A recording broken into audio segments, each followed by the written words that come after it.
and end by 8. So permit us, if we're not going to be waiting for so many people to come in. Yes. So Solomon, do I have you here?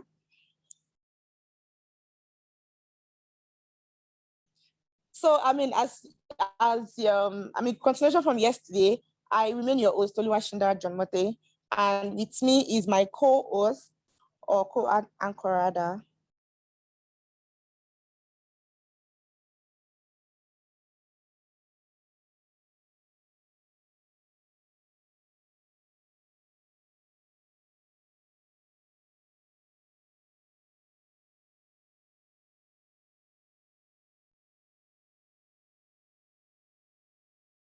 Hello, okay, I'm sorry for the break. So I remain your anchor for today. My name is Oluwashinda Jomote, and my co-anchor Solomon Adio will be with us shortly. So what was yesterday like? Just quickly, within the next 1 to 2 minutes. What do you think? I mean, just as we said yesterday, this time around, we just want to know, what was the take home for you yesterday? How was yesterday's session? Do you think you're looking forward to today's session? Just a feedback from you. Would anybody mind talking? Do we have anyone who will mind talking? Please just raise up your hand. Like we said yesterday, just use the reaction, go to the reaction bar and raise up your hand and we will call you. So, okay, thank you so much, Faith. You've been so participative in this session. So Faith, please, can you kindly unmute your mic? So I'm going to be taking Faith and Onuche Shehu, just the both of you. Thank you. All right, good evening, everyone. For me, yesterday was so enriching. I had a lot down and a lot to work on. My take home yesterday, really was monetize, have a monetized skill, like get a skill that you can monetize. Just like when we had COVID, everybody we were just indoor, and some persons were making money even while we were indoor, while some persons were just idle. So I think this was the best for me. Get a skill you can monetize, should in case you are out of your job or you want something different or you're waiting to get a job, you can just bank on that and still get going. Thank you. Thank you very much. Shehu, please, you're next. Can you just unmute? Good evening, all. Good evening, sir. My take home yesterday was, number one is never to be too quick to take up a job. And then secondly is the power of relationship. As most of our speakers got their job yesterday through relationship and recommendations. So these are my take home yesterday. Thank you.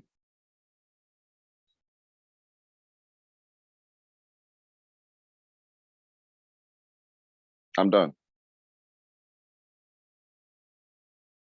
Can you hear me?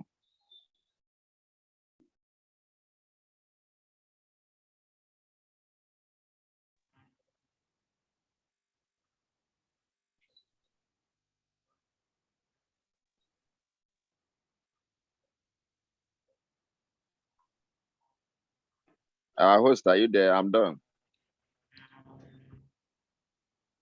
All right, thank you. Thank you very much, Mr. Shehu. All right, so let's just wait for more participants to join us, and then we keep that from there. So we can have another person share his or her take home from yesterday's session. Should I call the name? All right. Permit me to call someone. All right. Ibironke, please go ahead and. tell us your take on it from yesterday's session. Good evening, all. Yesterday was quite enriching and it was also an eye opener for me. I learned a lot. My take home yesterday was how to relate with with my other colleagues at work.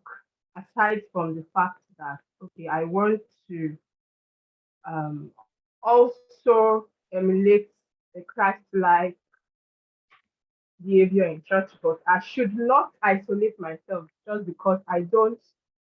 Um, they don't have the same. My colleagues don't have the same religious belief as I do. So my key word, my take-home word was isolate yourself.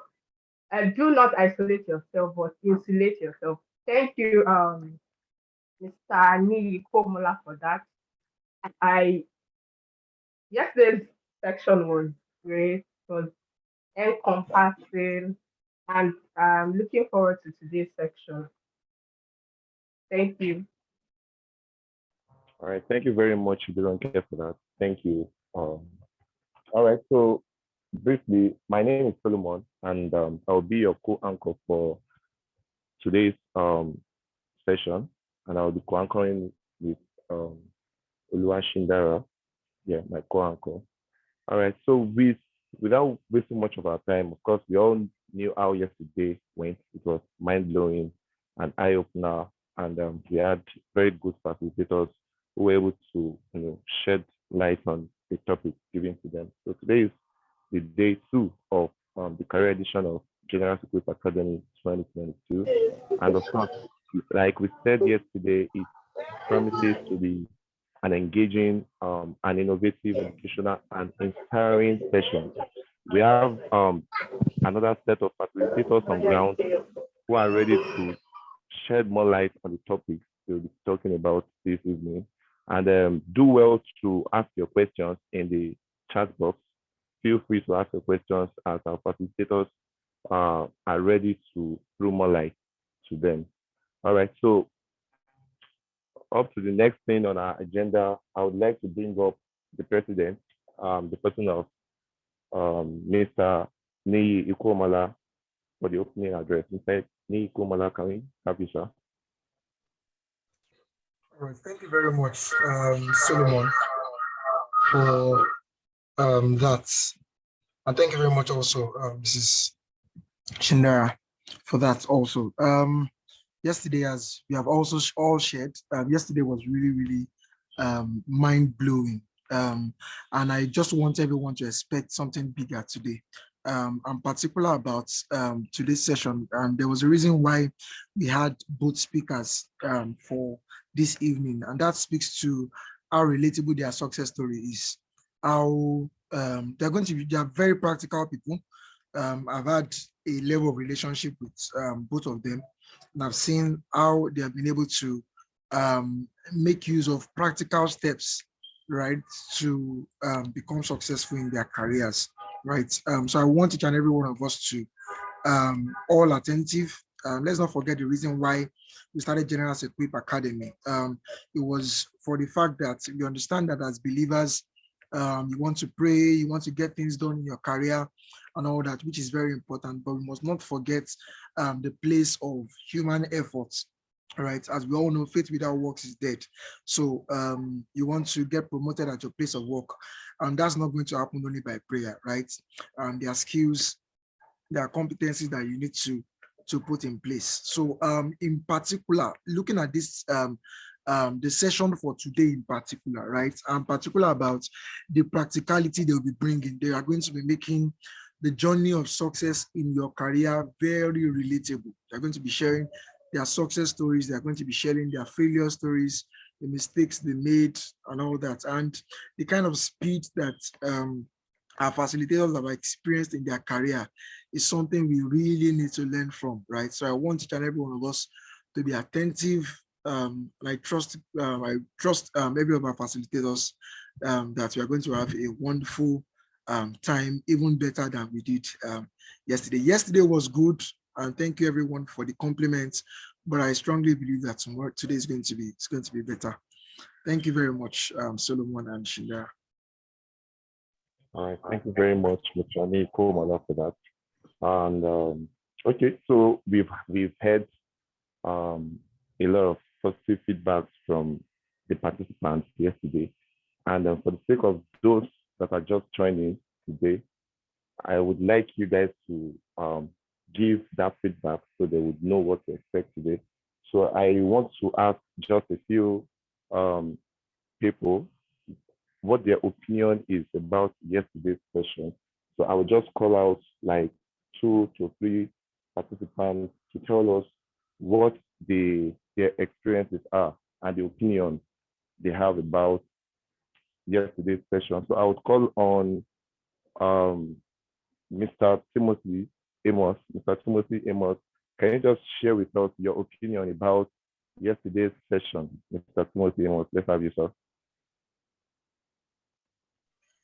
All right. Thank you, Solomon, and good evening, everyone. Yesterday's session was, I think, when we're asked about the review about yesterday, I used the word wow.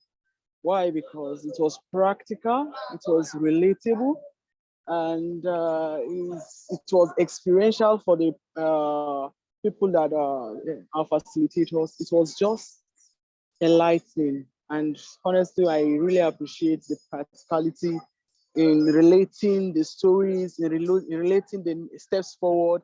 And one of the things that stood out was we did not just identify those problems, solutions were provided, and that stood out. Way forward, and for those waiting, there was a solution whereby you need to upskill even in waiting. For those that have gotten the job, there was a character in place that ought to make you, there was a place of excellence. Excellence is actually, so in all of what was discussed yesterday, there was way forward, there was practicality, relatable stories, and it was wow. In summary, it was. So that's just a little I can say about yesterday's session. I really appreciate yesterday's, and I'm looking forward to another practical relatable session today. Thank you. All right. Thank you so much, Mr. Timothy Amos, for your realness and for pouring out your heart this evening. Thank you very much. And we are glad you were able to learn a whole lot of things yesterday. So I would call one more person and then we proceed fully into today's program. So Mr. Emmanuel Olonishawo, can we have your opinion about yesterday's session? What's your opinion about yesterday's session, Mr. Emmanuel Olonishawo? Hello, good evening, everyone. Can you hear me? Yes, we can hear you. I can hear you from my end. So yesterday's session was it was really mind-blowing. I was unable to stay all through, but for the time I was around, one of the things I learned was that my take-home was that don't jump on every opportunity. We live in a world right now where everybody preaches that any opportunities, you better go with it and go and be managing. And it was also balanced by Broni, that our president, that while you are not, while you are yet to be employed, while you are looking for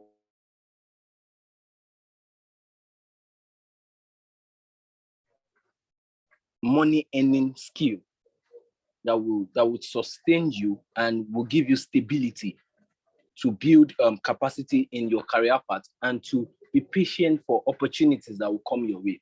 And I also learned from Bro Emmanuel that failure does not define you. It is what you do when you fail that defines you. And in his own advice is that you move forward, you press further. So yesterday was really, really amazing. So thank you very much for that. That's my opinion. Thank you very much. Thank you very much, Manuel. That's a deep response from you. So this is more like a recap of yesterday's session, and of course, it's an added advantage for those that are just joining us today. So it's like a recap. You see, this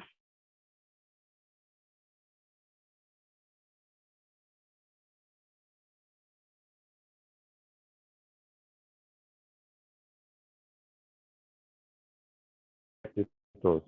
And I would like to appreciate, of course, the leadership that came up with this initiative to bless lives with this seminar. Thank you very much. So we are moving proper into, and of course, if you are ready for today's session, can you just comment expectant? Are you motivated? Are you inspired to join? Just let me know your opinion in the chat box, and then I bring up our speakers for today. I'm expecting.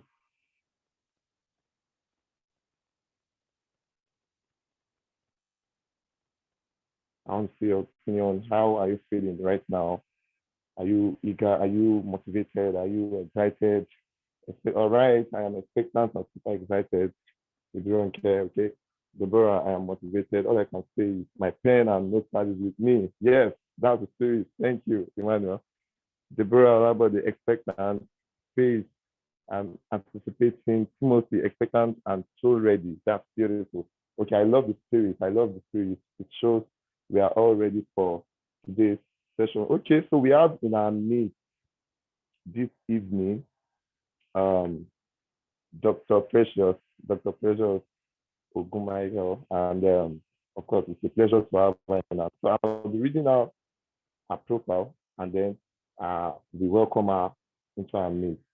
All right, so Barrister Mrs. Precious Ogunmayo is the Group Chief Executive Officer of Oxford International Group, and she's on the driving seat of the Lagos-based top real estate conglomerate with a network of about 200 operational businesses in Nigeria.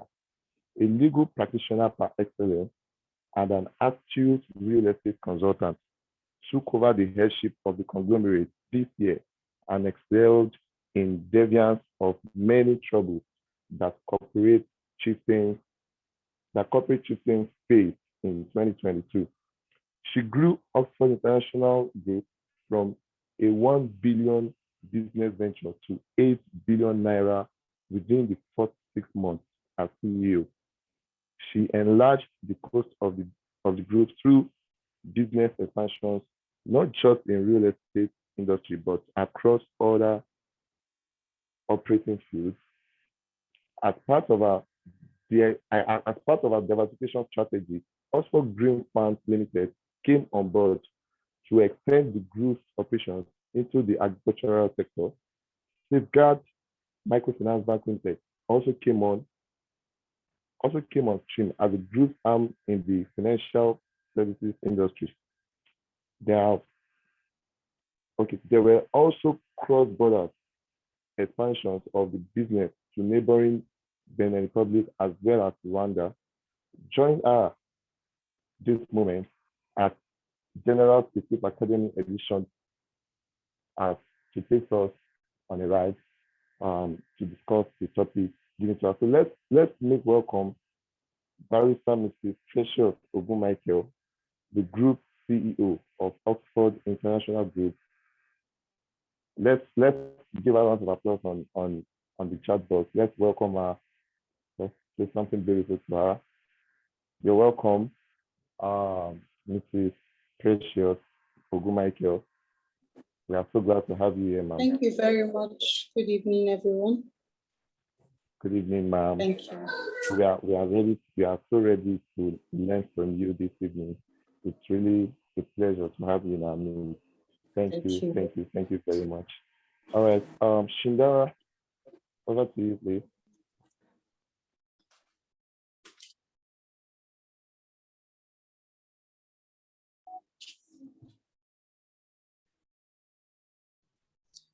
All right. Thank you very much, Ma. Welcome to GEA, and it's so good to have you. So, Ma, before we read the profile for the next person, so I'd like to ask, could you please share with us something interesting that happened in your career that has shaped your career and has helped you to be who you are? One major lesson that you learned. You're free to probably share maybe a story with us, or just something very practical that you experienced in your career and you would like to share with us? Okay, good evening, everyone. I'd like to say a big thank you to the leadership of this program and organization, department in church for having me. It's a privilege to be here, and I trust God to, help us to learn one or two things here from one another. I also plan to learn from our questions, and I plan that we'll rub minds and, everyone will have a win-win at the end of the day. Okay, so there are a lot of things about my career that is quite interesting. And one of the things I really like to share with us is two things actually I wrote down. I don't know if it's time to share or you just want me to say something before we bring on the next speaker. But I've realized that many times we think that our testimony is when we get a job, but then getting a job is like you praying for a child, and then God gives you conceive, and then you feel like, oh yes, now my prayer is answered. I've gotten the pregnancy, I've confirmed myself pregnant. You need to understand that when God gives you that pregnancy, it is yours to carry. You will not say, okay, because I asked God for a baby, and now I'm pregnant, I don't need to take my vitamins, I don't need to nourish myself, I don't need to ensure that I have an healthy baby. So for me, I believe that getting a job as a child of God, as a Christian, is the first stage into, what you and God want to achieve. You now ensuring that you partner with God to ensure that the spirit of excellence that is in you as a child of God is made manifest on that job now has to do with you and God. It's a partnership. If I'm pregnant now, I know that there are certain fruits I must not take when I'm in my first trimester. I only get to know that by knowledge. I won't say this pregnancy was given to me by God and then I go run a relay race. So there are certain things that you must do to ensure that that excellent spirit is being shown. Because I believe something that God, especially for those of us that are Christians, that we carry our suit and our Bible on our heads, God will never attach himself to failure. If God knows that you are going to go on that job and you are going to mess up your integrity, he knows you are going to go on that job and you are going to, show anything less than excellence. And if he knows that you pride in his name and you attach his name to everything you do, God is never attached to failure. So I learned that early in life and in career, and I understood that, it doesn't just start and end with getting a job. Everything I'm delivering on that job, the solutions I bring, the value I bring, and everything I bring on that job has God's signature on it. So it is my name and his name to protect. And so that has really in business. I don't just work for the solution, provision is there. And most importantly, the badge of God that I so proudly flaunt. How well am I reflecting that in career? So it's a major part of career that a lot of us don't, identify with. A lot of us feel that when I'm on the job, I'm on the job. This has nothing to do with my faith. On Sunday or on Saturday when I go for rehearsal, yes, we know we're in church. But it doesn't work that way. When you flag yourself as a child of God, so every decision you make, on a board has to truly reflect who you claim to be. So that's one of the things I've learned. And the two things I'd like to share with us, number one is the excellent spirit. Number two is irreplaceable value. Those are two things I know that can always set you apart in an organization, make you tick several lists of fulfillment. One, God's list of fulfillment, your own list of fulfillment, your organization's need of fulfillment. So I'll just share a few things about those 2 points, and then I'll take questions. I know that the questions we'll ask will guide our conversation further to know what other things we'll need to talk about. Thank you for having me once again. I'm happy to be here. Thank you. Thank you very much, Ma, for that. Thank you so much. So I know that by now I can see the comment section that people are wild with your profile, and so they are so looking forward to asking a lot of questions. And I mean, I put this on the picture showing now, I kept it on my status, and one of my contacts said, these two people are fire, so I'm sure this session is going to be hot. So guys, if you know these two people, I mean, a few people from my contact that knows you and that knows Mr. John Mote, they've been in my contact, say, this session is going to be hot. I really can't miss it. So really, we look forward to listening to you and learning so much from you. Thank you for sharing that bit, Ma. Over to you, Solomon. All right. Thank you very much, Chindara. Thank you, Mrs. Precious. Okay, so the next speaker will be Professor John Mote. We call him PMJ. That's Professor Mote John. Okay, so I would run through his profile and bring him on board. All right, John Mote is a graduate of psychology from Obafemi Awolowo University. He has his master's degrees in managerial psychology from the University of Lagos, Akoka. He is a certified HR professional from the Chartered Institute of Personnel Management of Nigeria, where he obtained his human resource practicing license as an associate member of the institute. A learning specialist with a demonstrated history of working in the human resources industry, skilled in training and development, change champion, operational excellence, confidentiality, and problem solving. Strong human resources professional with focus in human resources management and management consulting. He has great interest in all the value chains of human resource, positioning himself as a strategic business partner to organizations that have the culture for both organizational growth, personal growth, and an environment to learn about the ever-changing trends in human resource. Ensure continuous improvement of every human capital in the organization in order to meet the strategic business goals of the organization. He has numerous years of work experience across banking, energy, and consulting sectors.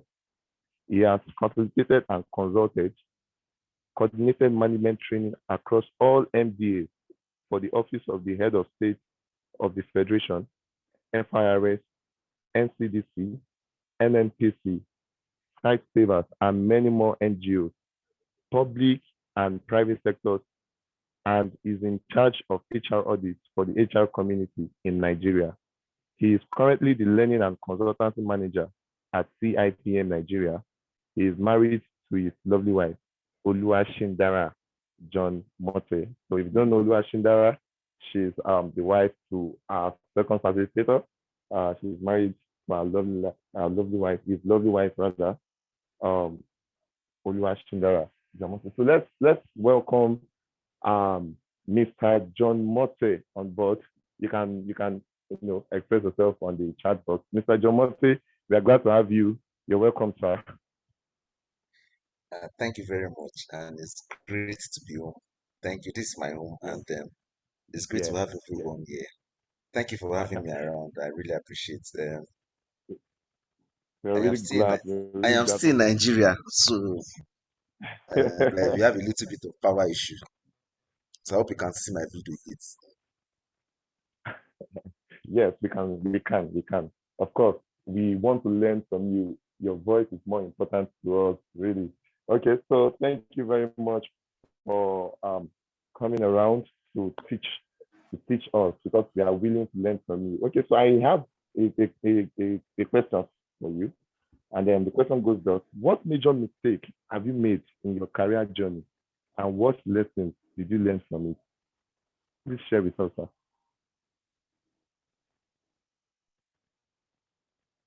Thank you. Sorry, I forgot to mute my All right, sir. mic. Okay, so thank you very much. Let me just be, I'm going to be as practical as possible because I want us to really learn from each other. So the first career mistake I made was, okay, at the point, at first I never saw it as a mistake. I never knew I was making a mistake.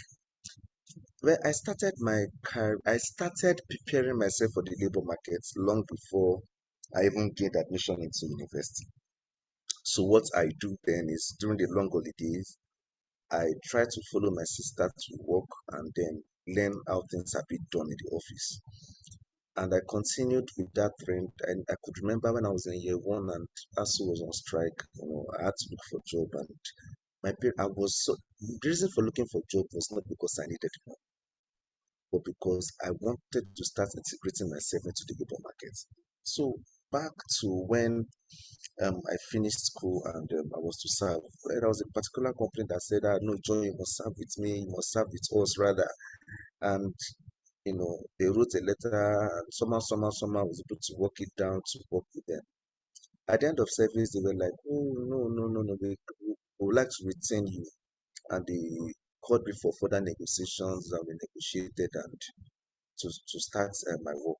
And I demanded for 3 weeks to just go and do my clearance and the likes and enjoy myself once more as someone out of the labor market before starting well in the labor market. I was so excited. A day to my resumption, I was to resume on Monday on Monday. Yes, on Sunday like this, I was still in Port Harcourt. Then I went to Port Harcourt actually to just play and see some of my people. I have few brothers and sisters in Port Harcourt. Yeah, I just went there to just visit them, to say, can them just even come play with you before I return back to Lagos where we are really based in. And then I got a call that night that John, don't resume again. Resume. We will tell you when next to resume. Believe you me, prior to this time, I had a CV, but it was not a CV. It was just something that was drafted by me.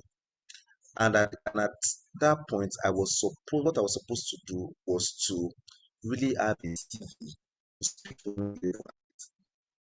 Now, when the expectations I had was that I had a connect and I had a job already. So I was not working on my CV at all. Now, at the point when they were not calling me, I was still hopeful that they were going to call me. And all this while, I never had a CV. I finally went on to draft a CV and I made a whole lot of mistakes in my CV. I did not consult before writing my CV. I just checked online what people were doing and I started putting my CV. But you know what? For years, that CV never got me a job. Someone called me and said, John, you are good. I know your capacity, but why are you not getting a job? Now, to cut the long story short, one of the days, someone through connection linked me up with an organization and I submitted my CV directly. Now, they were trying to contact me, they could not get to me. So the person had to contact the the person that referred me to her. I said, no, I've not, this person have been unable to contact this person. What's the issue? Can you please reach out to this person? So they reached out to me, only for me to realize that my phone number, a digit was missing from my phone number. That was a disqualification on my own part as an HR professional. So that means attention to details is zero. For me to have a digit in my phone number missing, for my own personal documents. So how am I sure how are they sure that I will handle other people's documents very well? So that was the first challenge. Really, it was depressing because that was a job I was looking forward to, having. It was really, really depressing then. But then I learned a lot from that. It was a major career mistake I made. It shows that what the woman just analyzed for me that day, she said, it shows that a lot of companies would have seen your CV and spotted that error and never decide to call you again. And this is it. CV is not once you have it forever. It means you don't go over your CV. It means you don't even check to modify your CV. And that was one major career mistake and one major career setback I had. So thank you very much.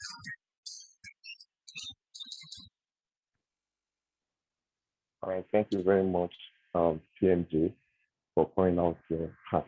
Okay, of course, no one is above mistakes, and of course, we should always learn from our mistakes. So we still look forward to learning more from you, even as the session goes on. All right, so we will be moving into the panel session, and of course, get your pen, your notepads ready to learn from our participators this evening. So Oluwashindara, can you help me please?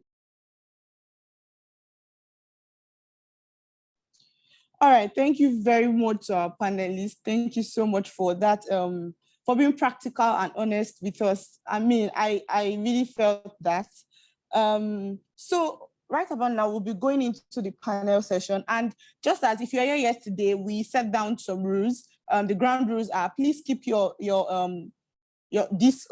keep this call on mute. Try to mute yourself when you are not talking. And if once you want to talk, please go over to the reaction bar and click on the reaction bar to raise your hand up so we can call you. Please respect everyone who has asked the question. No question is stupid. We want you to have mutual respect for everyone. And please, we want to re-emphasize that your questions are the most important. Yes, we have some pre-recorded questions for our panelists and our guests, but we want you to ask questions, ask away. No question is stupid as far as it's relevant to this session we are having and it's relevant to your career. Please kindly ask. You can ask by raising up your hand, so that if you want to speak up yourself, you can ask by raising up your hand. You can ask by sending a message, sending a direct chat to myself or Solomon Adio. My name on this call is Deborah Labode or Solomon Adio. Or you can put it up in the chat box and we'll read it out to them. So please be free to ask any question that you want to ask. Just as we went through some questions yesterday about the future of work, we spoke about learning. We spoke about what CEOs and employers look out for when there's a new employee. We spoke about the work ethics. We spoke about a lot of things yesterday. So today, interestingly, we're going to be looking at power of continuous learning. We're going to be looking at the power of relationships. We're going to be looking at the work ethics in the now. And I mean, I'm also going to be looking at what CEOs and HR hiring managers are looking out for in employees. So yes, I know that you are going to enjoy the session today, and we will ensure that we keep to that. So our panelists, once we ask questions, we really want you to be practical with us. And also we would like to do this in the shortest possible time. Thank you very much for listening to me. So over to you, the panelists. So I'm going to be starting with you, Dr. Precious Ogun Michael. Are you with us, ma? I am, I'm here. Yes, ma, your beautiful face is enough for us to learn from. Thank you. So,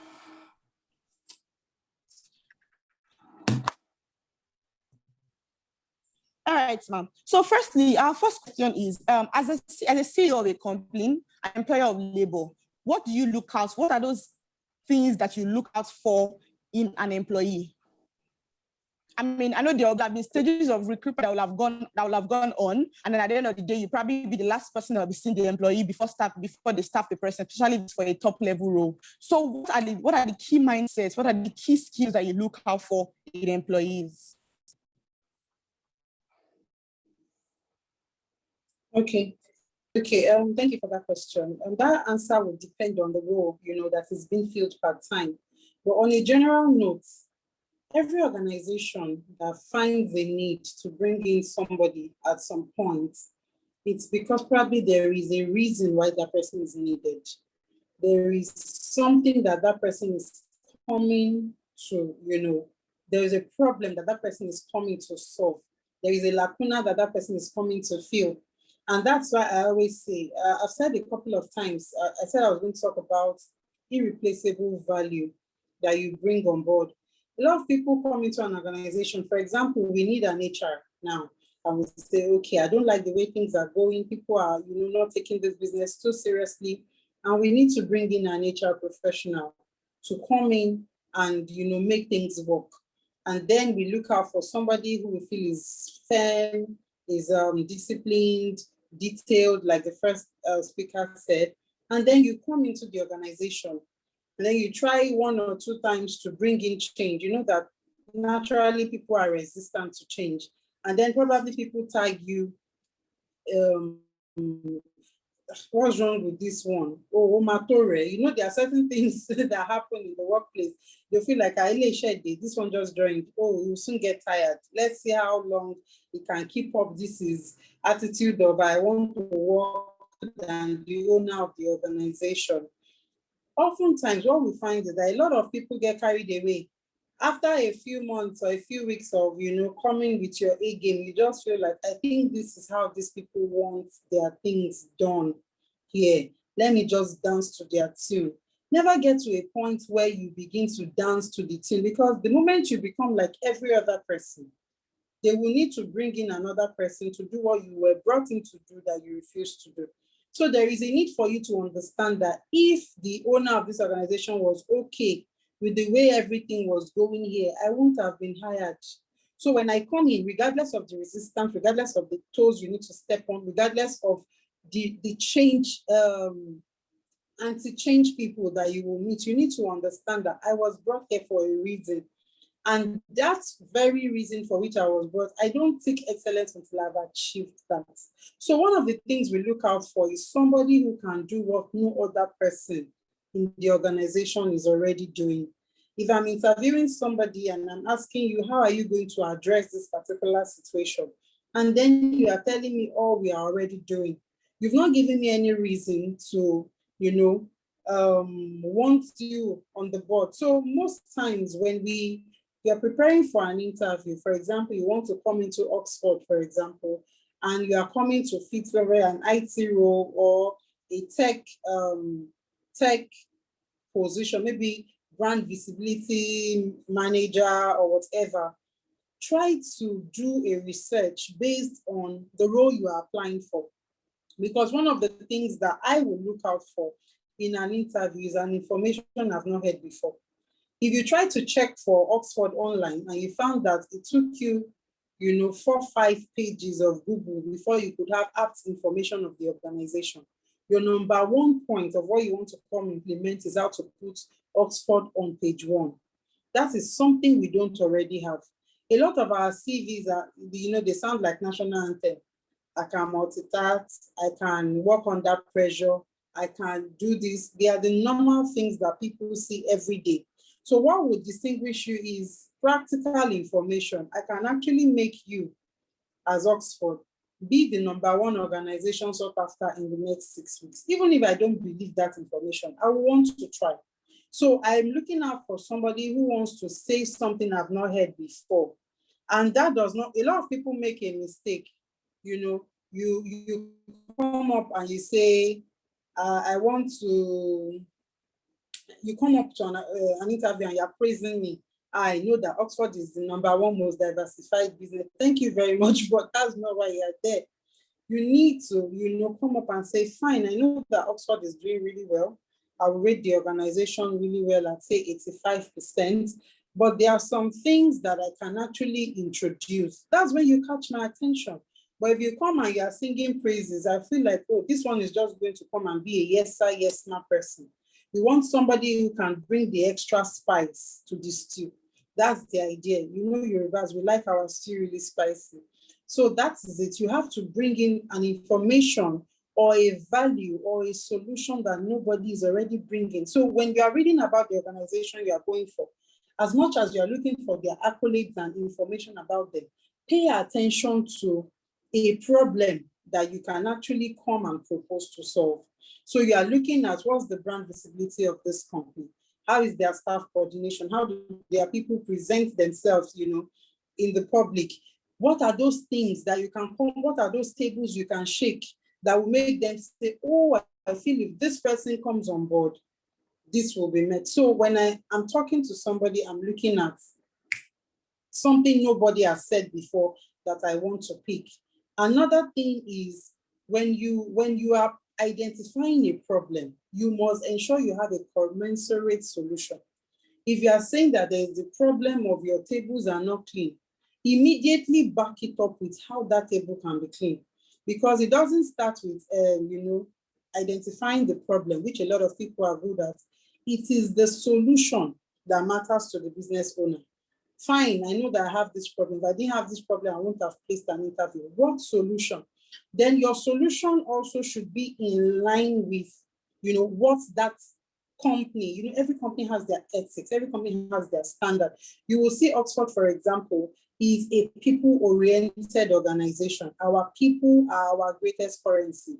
So whatever solution we are bringing in, for example, if you come up with a solution like saying, oh, I feel that the first step is to fire all your staff and replace them with robots, I'm not even going to listen to your next line. So we must know how to dwell on the sentiment of the organization we are applying to. It's not politics, it's wisdom. If you have to play on the sentiment of that person, when you start using words like by the grace of God, by God's grace, it attracts, the attention of that person. But if you are dealing with somebody who doesn't even go to church, who is just a straight person, and you are saying by the grace of God, it pisses them off and they say, I understand the place of the grace of God, but I want practicality here. So you must do your back-end research, know who you are dealing with, know the sentiment of that organization, know their selling points, and dwell on it, hit on it. Another thing is passion. Everybody wants somebody who will be passionate about their job. It doesn't start and end with I want a job. We know that you want a job. That's why we are here. But then play down on the job, sell the passion more. I am here to ensure that even if I'm spending just 6 months here, you will identify this particular problem. Let your passion show. Every business owner wants someone who can be a part of their business, who can carry the vision, who can explain it, who can analyze it, who you can trust with your vision. So you should look out for that healthy passion too. And then excellence is another thing I look out for. Excellence. I'm an excellent person and I love excellence a lot. What do I mean by excellence? Your dress sense must be excellent. The way you speak must be excellent. The way you smell must be excellent. So some of us don't know that our smell, even the Bible talks about the fragrance, that there is a fragrance, So if there is a spiritual fragrance, there should also be the physical one, the way you smell, the confidence with which you come in. If you are coming in for a job, let there be a lot of confidence. I don't want somebody who I want to help. Some of us present ourselves in a way that give me this job, help me, children are at home. I don't want somebody I want to help. I want somebody that is coming to help me. And that's the person I will pay more for. So I won't pay more for somebody who I am trying to help. I will pay more for somebody who is trying to help me. So let the organization see what you want to do for them, not what they can do for you. So excellence all around, excellence in the way you answer questions. Another smart thing to do is, if you are being asked a question, one of this, I don't know if HR will agree with me, but one of the things I enjoy most, I enjoy engaging in interviews where you can actually ask a question. It shows a high level of confidence. If you are supposed to come with a rehearsed, textbook, 20 ways to excel in an interview, it's good. But feel free. In the course of interaction, you can ask a question and say, I actually saw something online and I saw that the organization just, went into agriculture. Can I ask, if you don't mind, what informed that decision? It shows a high level of confidence that, oh, I thought it's supposed to be an interview where someone will be tense. This one is so relaxed that it's asking questions. And that question will make the person you're talking to relax. The person will feel like, oh, well, the person will talk, the person will be relaxed. But then it's important that you will drill, because there are some people that you are talking to, they are not even in the mood for that. But if the atmosphere is relaxed, not tense, why not? Ask a question. It shows confidence. And then when you kabosh before going for an interview, please maintain eye contact. When I'm talking to somebody, I want somebody that is confident. I want someone that we can bring on board today, and tomorrow the person is already working. Not somebody you still need to train on how to sit or how to speak or move. So excellence in everything. Like the first speaker said, he spoke about, paying attention to details. For every T and every I that you refuse to cross and dot, it's a minus. It's a minus. So from keeping to time, to paying attention to details, to bringing on board a CV that is convincing at a glance, those things matter a lot, because some of us will say, I'm very good. You need a platform to show that you are good. You need a platform to show that you are good. So If you don't get that platform, there's no way you can showcase what you have on the inside. So at the first instance, your major goal should be to get that platform so that you can showcase what you have on the inside of you. Thank you very much. I believe I've answered that question. I think so. But if Thank you're you not so satisfied, much, Ma. You have really answered the question. Thank you so much, Ma. As in, if you can see the comment section, you will see that a lot of people they are really blown away with the words you are giving us. As in, I was like, we're just sitting and straight bullet of words just hitting us. Like, I'm sure everybody can see that one way or the other, they're defaulting in some of the things that you have said. One of the things that my boss said to me when I took up a new job was that if you want to progress in this career as a human resource practitioner, you need to think like the CEO. You need to think like management, because the way management and CEOs, where they think is different from the way employees think. So if you want to be excellent, if you want to do a lot of things and achieve and be a star performer, you need to think like the CEO. We can see that the way the perspective she's bringing is different from what we have heard, because we are seeing it from, the owner of the business perspective. Thank you so much, Ma. I know that more people will have questions for you, and we have other questions for you, and we'll come back to you, Ma. Thank you, Ma. So, Mr. John Mote, I believe you are still on the call with us. Very much on the call. All right, sir. So, as a human resource practitioner, I was going to ask a question I asked her, but she has really done justice to it. I know that you might have more things to say, but we're going to just keep it like that, so that we'll not have information overload. So I'm just going to go to you as a human resource practitioner. What do you think that an employee should look out for in the first 3 months of getting a new job? So we've heard what the CEO or what the hiring managers would want to see, the mindset they want to see in us. But so what do we as the employees now, what do we look out for in our first 3 months of taking up a new job? Okay, thank you very much. As an employee, the first thing you need to look, okay, I'll just say everything I want to say with 2 words. Number one, where are you in the business? And what is the business in you? Where are you in the business? And what is the business in you? So let me explain. Where are you in the business? Your first 3 months in an organization is a time to position yourself to fit into the business. No coach, no club will buy a player that does not fit into the team philosophy, that does not fit into the tactics of the team, that does not fit into the formation, that the winning formation of the team. So the first 3 months, ask yourself and develop yourself to position yourself to the business of the organization.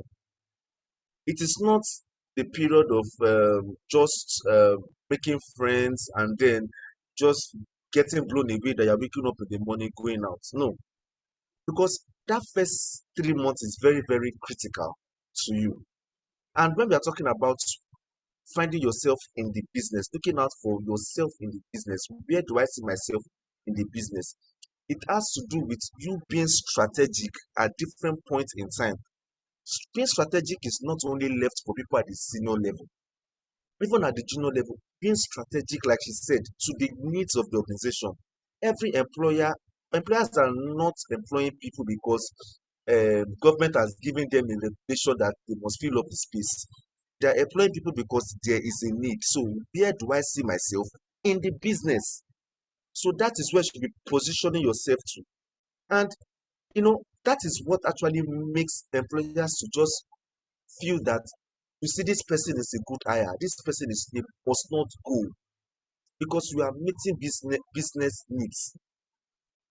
I tell people, when you come into an organization, for the first 3-6 months, it is an opportunity for you to prove yourself. Where do I see where is my space in the business? And the next thing is, what is the business in me?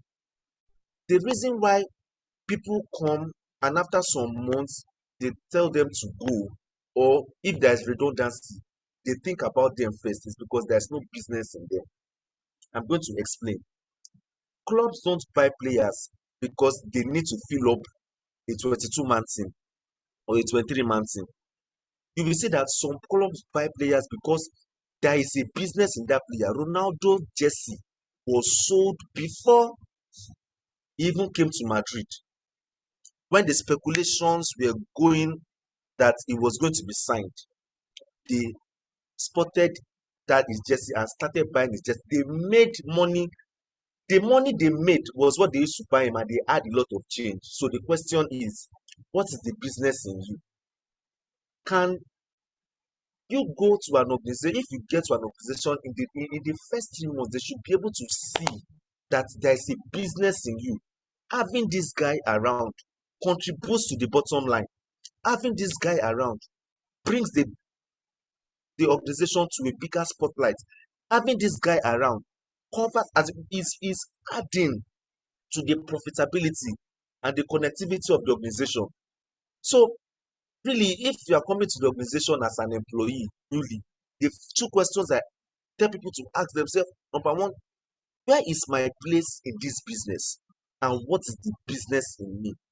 Is my space bringing something to the bottom line? What am I contributing to the bottom line? When we talk about bottom line, we are talking about productivity. We are talking about profitability of the organization. What is your role doing to the profitability of the organization? You could be shocked. As a security man, you are the first point of call at the security gate. You can increase customer base from the security gate, and you can also decrease customer base from the security gate. So I have to use the work of a security because we just feel that those people don't have anything to contribute to the organization. And the security man, and if you are employed as a security officer, the first thing is, what is my place in the business? What is my position in the business? And secondly, what is the business in me? So I think that's just what I'm going to talk about in that space. Identify your space your place in the business, because that is what is going to determine whether or not you remain relevant on the job. The other part, what is the business in you, defines whether or not you are inevitable, you are irreplaceable in the position. Thank you very much. Thank you so much. Thank you so much for that, sir. That was that was so much for us to even begin to feed into. Thank you so much. People are writing in the comments, what is my role adding to the business? And I like the analogy of the security man. You might just feel like your role is not important, but you are the one that can make your role important, even for the business to begin to see that your role is important. Thank you so much for that. So, Dr. Precious Ogunmichael, I'm going to be coming back to you, ma. So, I did my research about you, and I've seen that you grew your organization to a reputable position that people are talking about it now, and anyone that stays around Ali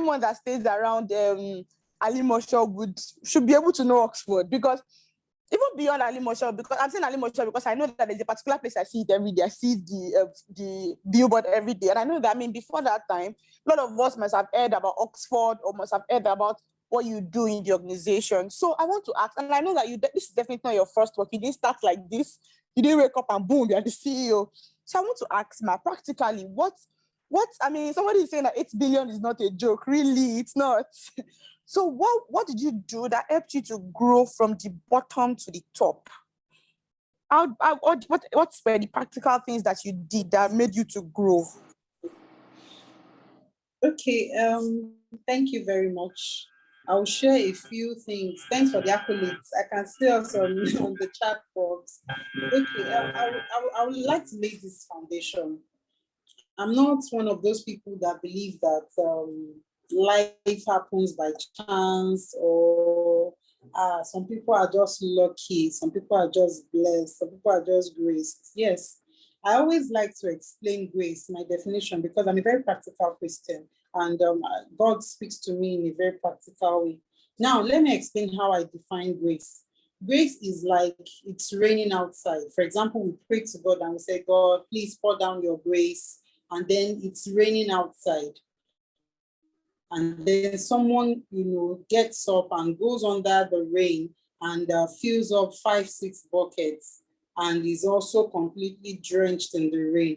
And the person who is inside stays and admires that person like, wow, 8 billion in 6 months. That's amazing. And you feel like, that organization is grace. It's grace, yes, but then the grace is available to everybody.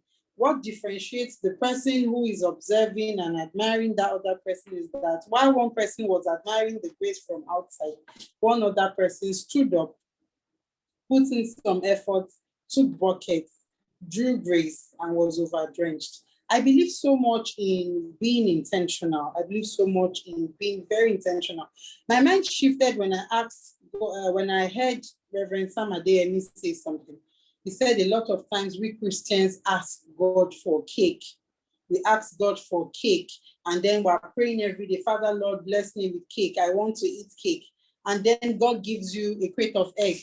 And you see that crate of egg and you feel like, oh God, please, I want cake. Bless me with cake. And then someone brings flour to you. And that person brings butter, baking powder, and everything is coming. I say, saying, Father, Lord, I thank you for the provision of my egg. I thank you for the provision of my baking powder. But God, please give me cake. And God is saying, I've given you cake. Engage your hands. Mix your powder with your flour, with your egg, and you will get everything you've been asking for. I want to shake the table. Most times, many of our prayer points are already in our hands, but we don't know how to mix it to get the answer to that thing we've been asking God for. Truth. You have your baking powder, you have your sugar, you have everything. Or you need your hands, you need some level of skill, acquisition to be able to mix it and get your cake. Success is never for a lazy man. You will never see any achiever that is lazy. The grace of God is what takes you to that seat, that takes you to that position, takes you to that platform where you are there and then everybody is like, yes, grace has brought this person here. But it is grace of God coupled with work, hard work, and intentionality that will make you grow that seat bigger than how you met it. When I became GC, that was already a big platform, big enough as it was. I didn't have any reason to grow it beyond what it was. I could have started there and be admiring the fact that we have 1 billion naira, we are a billion naira organization in just 4 years. But I felt that if somebody could grow it to 1 billion and was magnanimous enough to say, I'm vacating this seat for someone else to sit, I can't vacate that seat, leaving it the same way I met it. So intentionality is very key. Success is never for a lazy man. If you see anybody, people come and they say, Ma, how do you manage it? You have over 200 subsidiaries, you have over 20 businesses. How do you coordinate it? You are married, you have kids, you have this, everybody. And I still manage to go about my day as if I don't have anything. But I tell them, I said, when I'm on the job, I work as though I don't have a family. And when I'm in the family, when I'm in the home, you will forget that I have a job. It's about creating a healthy balance and ensuring that you have excellence on all, because I am an excellent advocate. And I believe that if you are this GC and you've grown an organization to 21 billion, 15 billion, 8 billion as we are reading, was in the first 6 months. I've been on it for almost 2 years and our profile base is now over 25 billion. So 8 billion is still just with every sense of humility. But then it requires a whole lot. It requires a whole lot of intentionality. When I get on the job, I work like a crazy man, not a woman now. I work like a crazy man. No excuses. Because a lot of us women, let me shake a table for women here. A lot of times when we say, oh, I am fighting for equality. If a man can be manager, why can't a woman be manager? You get the job and they tell you that we are having a Zoom meeting by 11 p.m. And then you say, but you know that I'm a woman now. I'm in the marriage now. My husband. No, you asked for equality. Equality means level playing ground. So many times we women were so safe to ask for equality when it comes to enjoyment. When it comes to the work, then you go and say, oh, I'm a woman. So it's not really equality.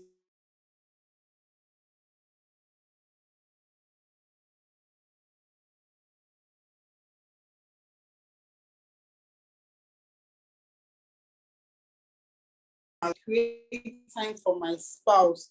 I create time for my kids. I know when my son has any kind, I'm intentional and I'm deliberate. So it work, and I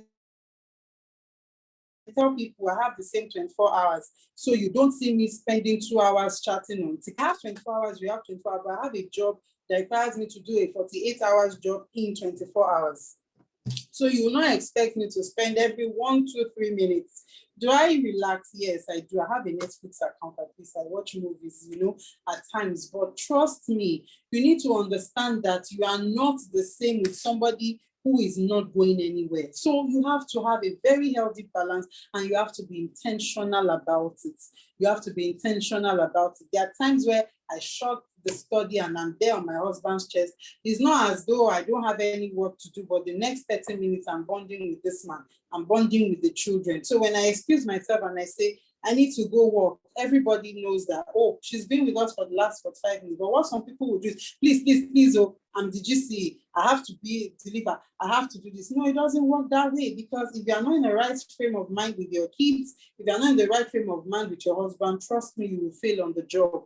You need their love, you need their support, you need to be able to bank on it. It's a healthy drive to push. So for the women here, quit using your gender as an excuse. That's really an excuse that doesn't exist until you decide to see it. When I walk into any environment, I don't see male, female. I see people, human beings, and I feel like there is no reason why I cannot be the number one person here. So a problem at times is a problem only if you decide to see it. So back to the question, right? So one of the ways we grew the organization was, you need to be a practical person in your business. If nobody is telling you the truth, you should be able to tell yourself the truth. So there are times that you take up your business and you x-ray it, you examine it. We got to a point in time where we looked at our business and we felt what is working and what is not working. You see, hearing God in life has to be consistently. I keep using the example of Abraham. Abraham was given a mandate and God said, go and kill your son. That was an instruction from God. Abraham heard God and Abraham obeyed. The same Abraham on his way, God said to him, don't kill your son again. If Abraham was not still in tune with God, Abraham would have killed Isaac, and Abraham would have gone to his grave believing that he heard God and he did what God asked him to do. But God changed his mind and said, Abraham, don't kill your son again. I have tested your faith and I've seen that you will do anything for me. It takes a consistent, putting your ears on the chest of God. A lot of people are in their business because God said, go and get a typewriter. You heard God once and you have held on to that. You were not consistently in touch with God to hear when God says, it's not typewriter again, go and get a laptop. So a lot of us are still dealing with the approaches that God gave us in 2008. God might have said, go and start this business, use this name. God might tell you later and say, okay, this is what I want you to do now, add consultants to your name. But because you heard God once, you refuse to hear the second one. There's a place of improving on your strategies, refining your strategies,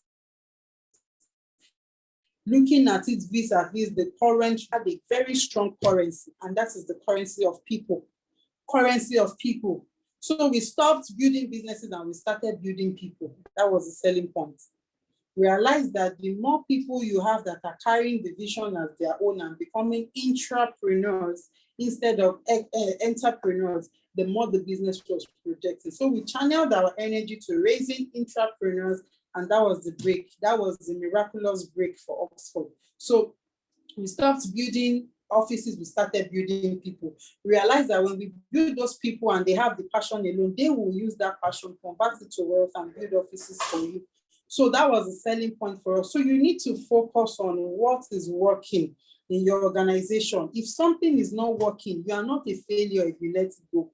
A lot of us feel like, when I was starting this business, I told them it was God that gave me this mandate. How do I come back and tell them again that what God said we should do, we are not doing it again? See, God is not under any pressure to prove himself to anybody. So nobody will be disappointed in you for coming to say, God said this and God is saying this now. God is not under any duress. I was listening to a friend of mine and she said something when she was preaching. She said that when God gave Mary the mandate to bear Jesus Christ as a virgin, Jesus Christ could have put a signboard there saying that I am the one who it is me, nobody should judge her. But because God is not under any pressure to defend or prove himself or defend his name to anybody, he didn't need to. And eventually the facts came. So if you are in a business and you probably told people that God told you to start this business and you use a particular approach and it's not working and you've spoken to God and God is saying, try something new. Don't be scared to let it go. Don't look at it that because I've been doing this for 20 years, I have to keep doing it this way. So one of the things we did, we checked, we looked at it. This one is not working. We let it go. There are some businesses that we crashed. There are some things that we let go and we focused on the one that was working. And that's why you can see Oxford today. There are more than 200 owners in the same business. Maybe in another class, I will explain the principle of entrepreneurship.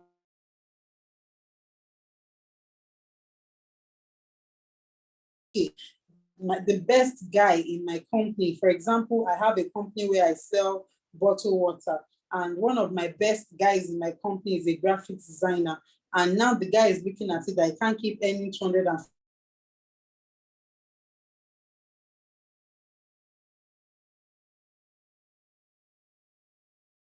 And say, we've been thinking our company, we want to have a graphic designing company. And looking at you are the only one that can help your company proposal. Come and start that. You are never going to let that guy go. He's never going to leave you. Yes, he's going to fulfill his demand, fulfill his expectations while being there. So it's a smart way to identify what works for you and face it, however unpopular it looks. For Oxford now, we don't have any company we are benchmarking. Our approach to us. That is, you sit down, you look at business, you know what is working. And once you identify that this thing has worked first, second, third time, however unpopular it looks, embrace it. A lot of us are so selfish. We don't want people to go and you don't want them to grow. You have to choose one. It's either you let them go or you let them grow. So if you give them a platform to grow in your own platform and they find that, oh, I don't even have to set up an office. This company will set up an office for me. I can have my company and my vision, mission, whatever. It's for me. I have controlling shares. I have the main shares. Why do I have to go? So that person gets fulfillment while still working with you. So I pray that God will help us to understand this is a serious masterclass that I cannot go into now. But then that's the idea. We found what was working for us and we stayed put on it. God will help us in Jesus' name. Let me create time for other questions. Thank you so much, Ma. Like you ended it. I was just going to say it, that this is a master class. This is a master class. And I don't even know, this is what people pay a lot to learn, and we are learning it for 3 years. So please kindly just take this. I know, like I said yesterday, there's the initial grammar, like I'm learning, I'm going to put this into use. By tomorrow, everybody's going to know that I attended a class or a session during the weekend. And 3 days or 1 week down the line, you've forgotten everything you learned and you're back to square one. So please, thankfully, our speakers are sharing practical tips, and we should please endeavor to see how we can also apply those tips into our life and our career to ensure that we have career growth. Thank you so much, Ma, for this practical and enlightening conversation you just had with us now. We'll be back to you, Ma. So, Mr. John Mote,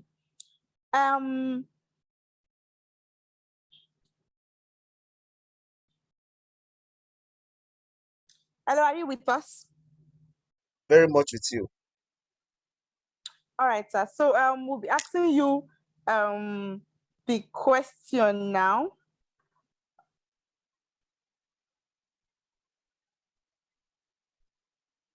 Okay, so we're going to ask you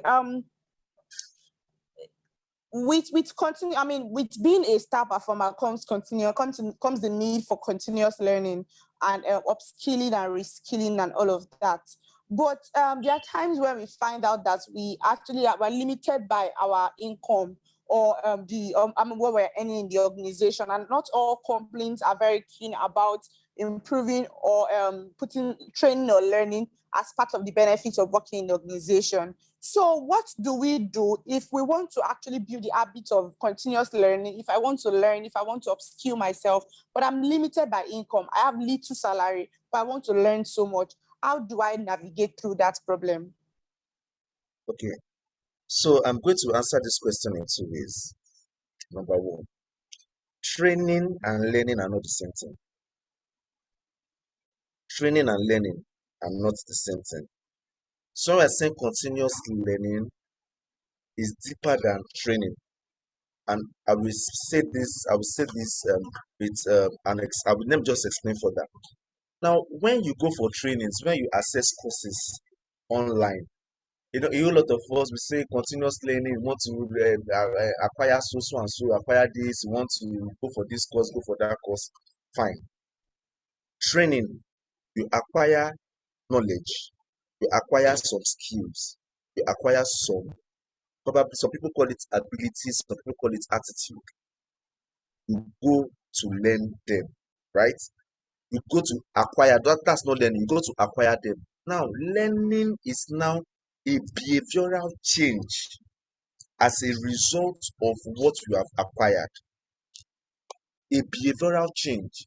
So, continuous learning does not necessarily attract cost because learning itself is a behavioral change that comes as a result of knowledge acquired, as a result of skills acquired, as a result of experience also. So let me break it down so that we can all understand. I can go to Coursera, I can go on Coursera, I can go on different free platforms. Like this webinar is a free webinar to acquire all this knowledge. Now, I won't call it continuous learning until there is a behavioral change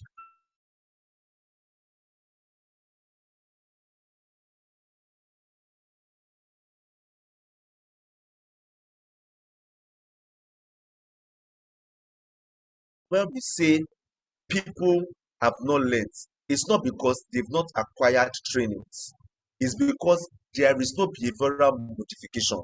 So someone makes a mistake today and makes the same mistake tomorrow and repeats the same next tomorrow, we say the person has not learned. The reason is because there is no behavioral modification. Continuous learning is not as expensive financially the way we look at it. Behavioral modification in learning, some is through observation. There is something called observational learning. There is a learning called experiential learning. There are learnings that you have to interactive learning. You learn from people above, you learn from people at your level, you learn from people below.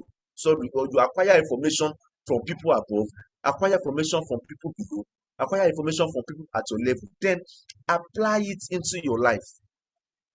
The smart people most times don't spend as much, I want to keep 1 million naira to go to advert. You don't need to have 1 million naira, 1 or 2 million naira to go for a training in advert before you feel that you are learning continuously, in as much as that's a behavioral modification. So now let me bring this thing down so that we understand. We see people acquire training, they get a lot of certifications, but it does not reflect in their work done.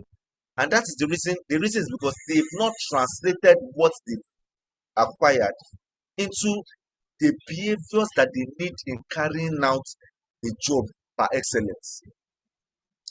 So we can acquire training, which could be quite expensive sometimes. Some are also free, where you go to Coursera, go through webinars like this, leverage on people that are experienced in that field to get information from them, to acquire some knowledge, to acquire some skills. But then continuous learning is your application of what you've acquired into your life, into your work, till it becomes a behavior. It's a behavioral disposition. So I really like to educate people as much as I can that it's not until you pay heavily for trainings that you think you are learning continuously. No, it is how you are able to get information from various sources. For instance, continuous learning is as simple as you saw someone that parked by the roadside and last man caught the person and you were like, this could have been me because I thought one can park here. Now, learning at that point is not expensive. You just learn from experience. That's an experiential learning. Now, it's now come to your behavioral modification that next time I'm driving and will never park here because I saw someone that parked here and I learned from the person's experience or from what I saw that day that you are not meant to park here. You don't need to go to driving school and pay money to know where to park in Lagos and where not to park in Lagos. I don't know if I'm able to understand, if I'm able to communicate what I'm trying to say. Now, for trainings, when you are going for trainings, it depends on what you want to achieve and the kind of trainings you are looking out for. Believe you me, there are a lot of free sites that you can get your trainings, you can acquire skills and the likes. A lot of free sites. You have the Coursera, you have the Udemy, and some of them too, you are asked to pay. You also have a place of leveraging on people that have worked before, people that are in that space and have gone ahead of you. A lot of free webinars and what have you. But what you really add value, what really hold in high esteem is what you put in something for.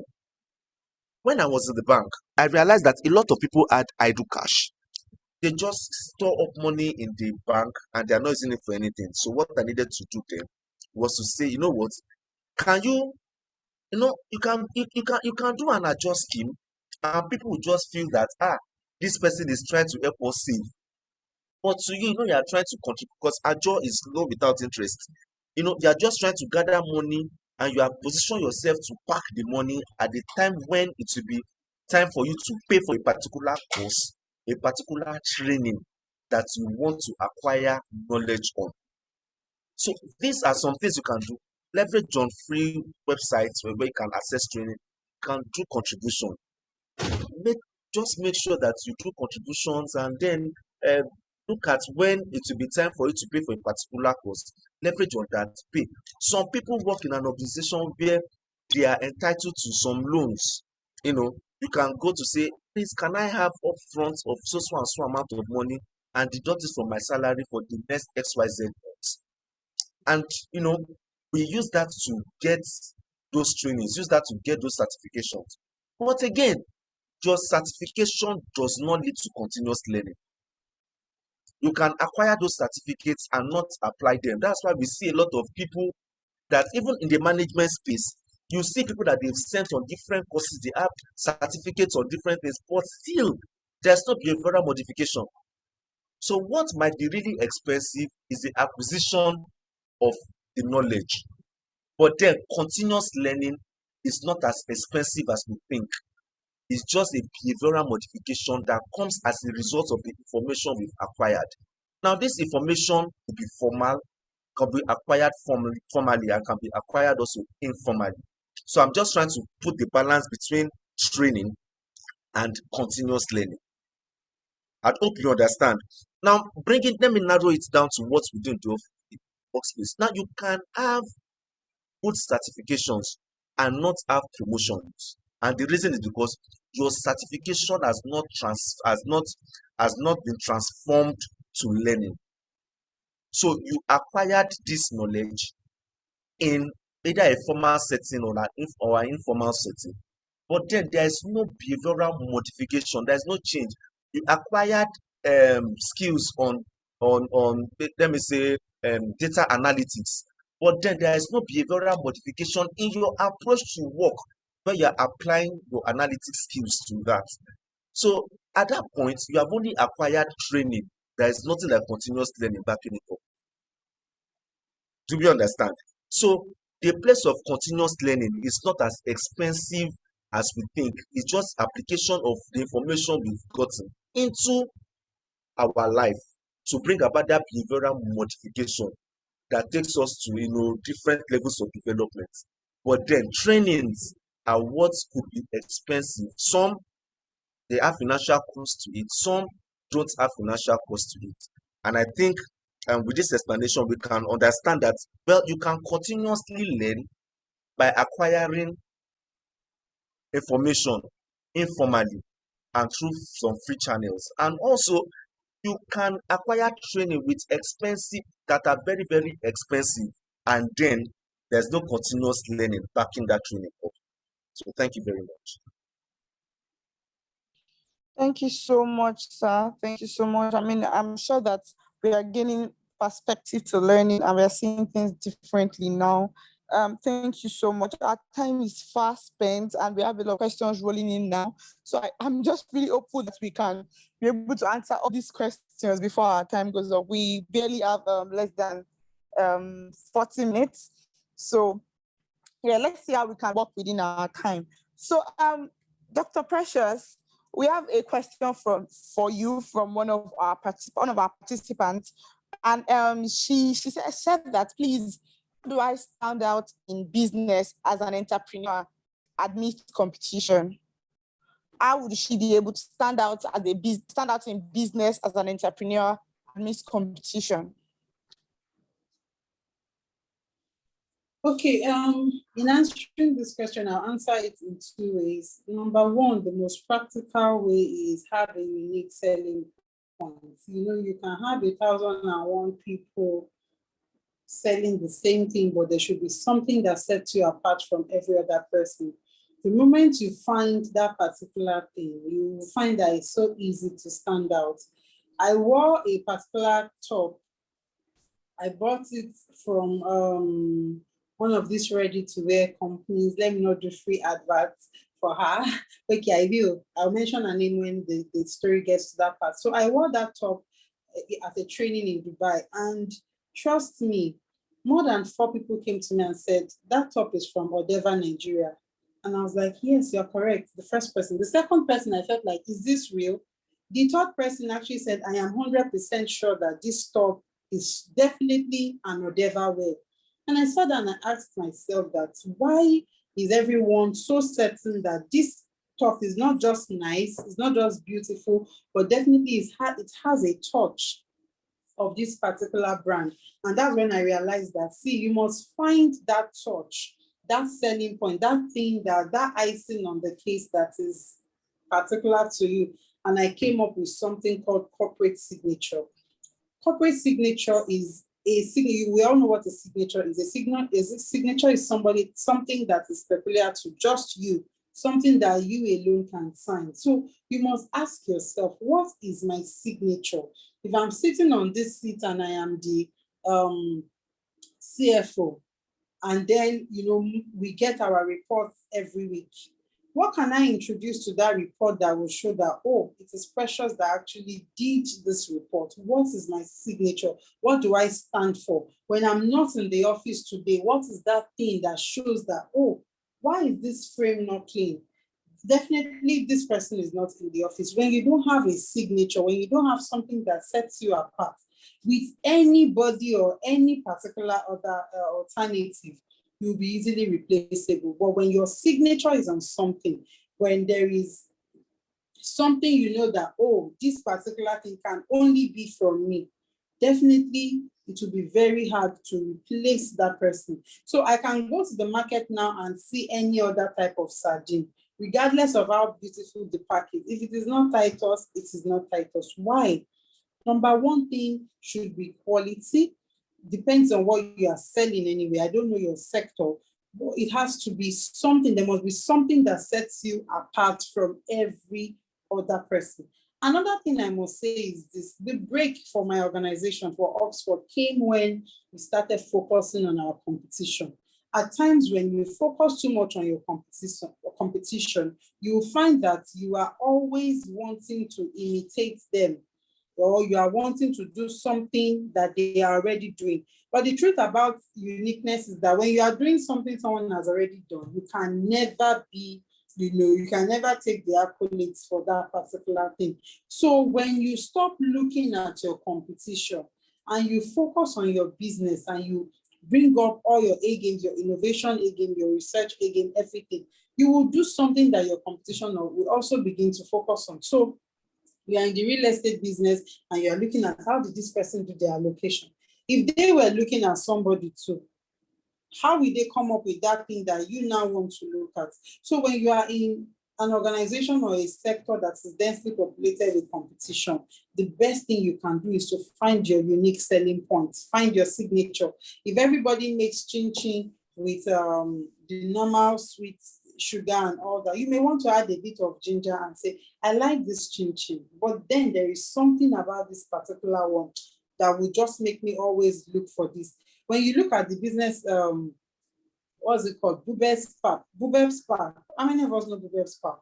She does pap, normal ogi that we take, and then we have the ogi baba, we have the white, the yellow. She started coming up with strawberry flavor, chocolate flavor. So you want to have your pap, and then you can have it with a taste of vanilla, And now she exports pap to over 14 countries in the world. I'm sure she wasn't looking at any competition because nobody is doing that. She sat down and she looked internally. Most times we have to, I always tell my people, I like to liken excellence with the life of an eagle.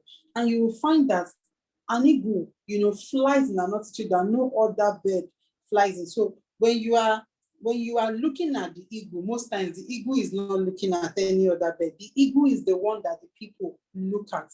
And the eagle only focuses on its destination. So if you are busy looking at, hey, what's this person doing? What's this person? Most times you will always be the other birds and they will always be the eagle. So focus on yourself. Look inwardly and say, what can I do that will put my signature on this task? There are some people, their signature is speed. You want to get something done in the office. You know that 1, 2, 3 people can do this job perfectly, but if I give it to Tayo will get it done in 30 minutes. That is a signature. So whenever anybody wants a task done in the shortest possible time, the person directly comes to mind is this person. If you have 7 people bidding for a particular role on a job, look at what everybody is doing and then something that nobody has paid attention to. That might just be the icing on the cake. So find your corporate signature. Find something that sets you apart from every other person.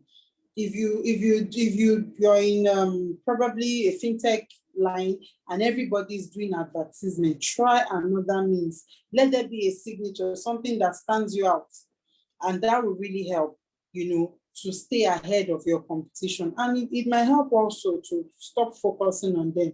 At times, as long as you focus on them, you will not make it. You will not. It's like you are running a race and then you're looking at the person behind you.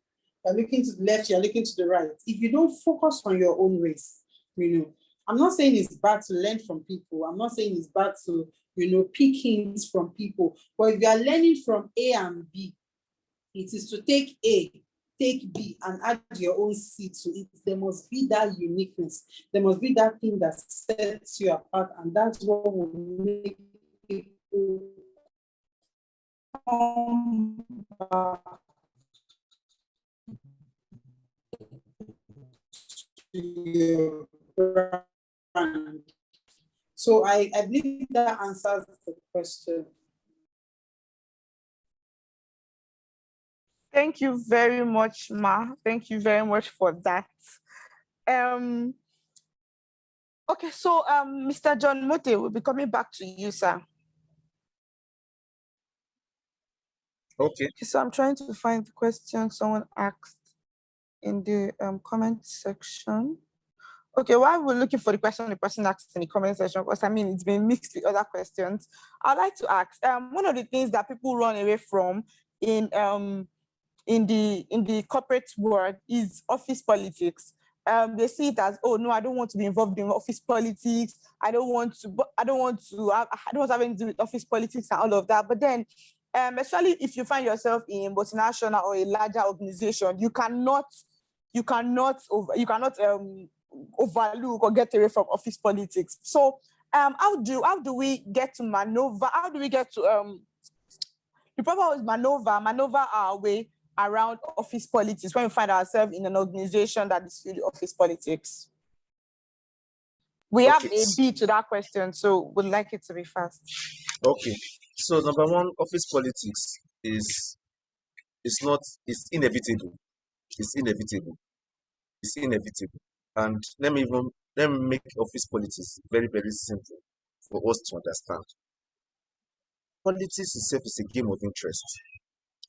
You coming into the organization on its own, and the organization offering to pay you a certain amount of money, and you agreeing to offer a particular service. It's politics on its own. Because if you look at the whole reason for politics, it's just for the control of resources, resource control. That's the whole reason. So you want to get resources from your employer, and your employer wants to get resources from you also. But then I understand the dimension of office politics that we are looking at. There's a positive side of office politics, and there's a negative side of office politics. Sometimes when we apply emotional, not sometimes, every time we apply emotional intelligence in dealing with it's politics. It's politics. You know what you need to do to get something out of this person. It's politics. Anytime you need to manage your fellow your employee, to get something done, it's politics on its own. So that's to explain that office politics can never taken away from any organization.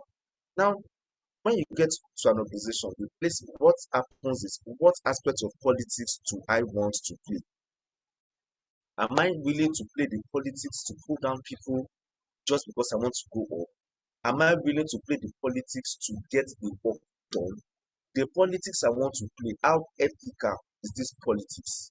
If I want to play this politics, how ethical? I'm going to give you a practical example. I have a CFO that delays my transactions, and I run transactions every week in, week out, because of the nature of my position in the office. And I deal with vendors. Vendors are like my stakeholders. And then are my major stakeholders, really. And my CFO is very powerful. Do you understand? And I wanted to play this politics such that it does not seem to me that I am roping him in or giving him query or doing anything harmful to him. I'm roping it, I'm just putting it in on him to see, just to speak to the soft side of why he should attend to my transactions because of the business risk attached to that. And when I was doing this, I just copied people that were needed to be copied in the mail. And I just made it very, very simple. Sir, we've gotten approvals for this for over a month, and till now, disbursement has not been done. Vendors have done this, done that. These are the business risks. Please, can you, in your good office, help me expedite the process? Now, what I wanted to do was to report him to a higher authority. That's the reason why I actually did that mail. I actually sent that mail. I copied the people I wanted to copy. But I was writing a mail of appeal. That is another level of politics for me. I was not, and after sending that message, my director took it up from there and really fired on him. Why has this transaction not been processed? He did not come back to me to hold me and say, you reported me to the director. But that is my own way of reporting him, escalating up or reporting him without, making it look as if I reported him. That is my own way of playing that politics around that line to get results done. So I asked myself different questions. Why am I playing the politics? Is it to get work done? Is it to pull down others? Is it because I need a promotion? Is it for ulterior motive? Now, office politics is something that you have to play. Sometimes you will need to bend rules in order to accommodate a whole lot of things. You have to ask yourself, peace and progress, right or wrong? And you ask yourself, weighing these two together, if I let go of this, what are the implications? And if I let go of this, what are the implications? If I do this, what are the implications? If I don't do this, what are the implications? If I play this politics, what are the implications? If I don't play this politics, what are the implications? Then you ask yourself, based on your personal values, based on your spiritual values, based on your moral values, or based on your career values. This politics I'm about to play in the office, is it ideal? Does it conform my value system?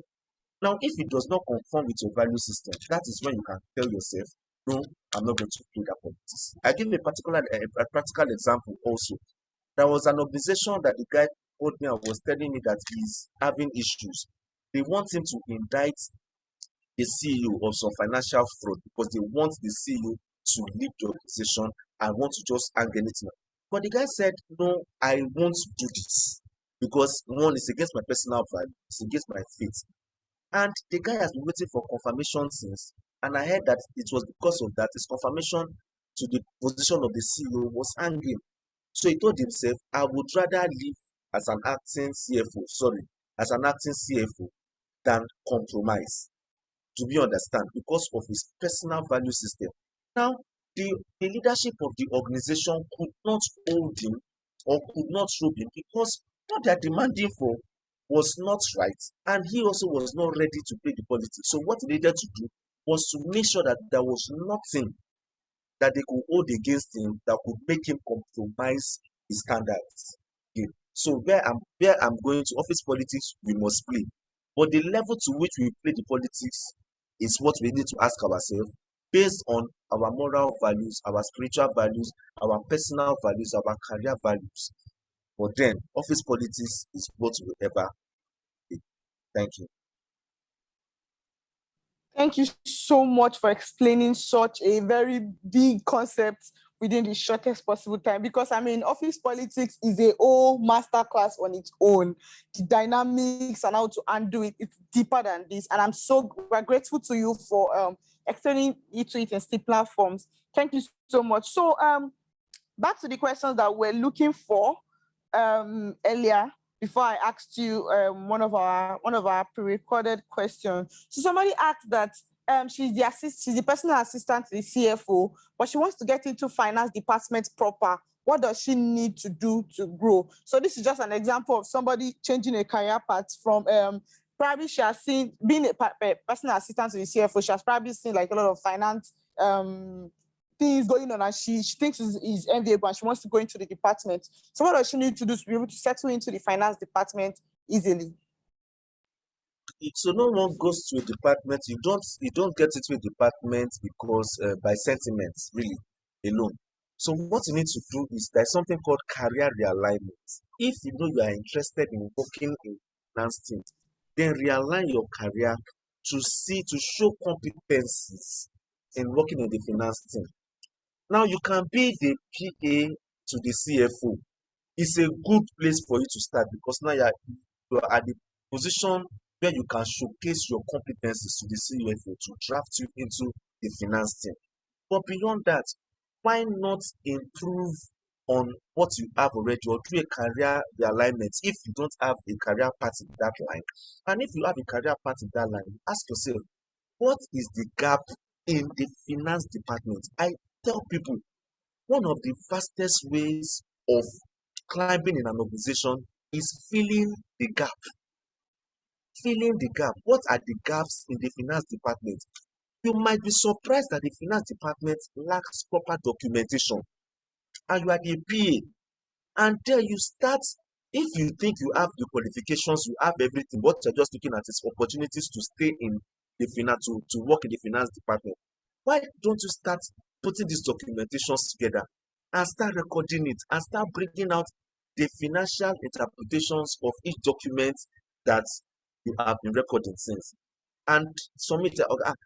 Boss, I've done this, I've done that, but I'm taking time to document all our distance so that at the end of the month we can be able to track how many receivables that we've gotten, the amount we've gotten as for receivables, the document this thing, and then the CFO can now see, oh, this thing, there is nobody handling this in this organization, and particularly in this office. So we need someone to be doing this. Now you're already doing it. Let's see. Okay, start working with the finance team. What you need to do, you're my PA, and you're also going to work with the finance team. Please be helping me with this documentation. Henceforth, everybody in the finance department, all documents that submit to this person so that she can process it and submit it as a single report to me. Stylishly, you are entering the finance department.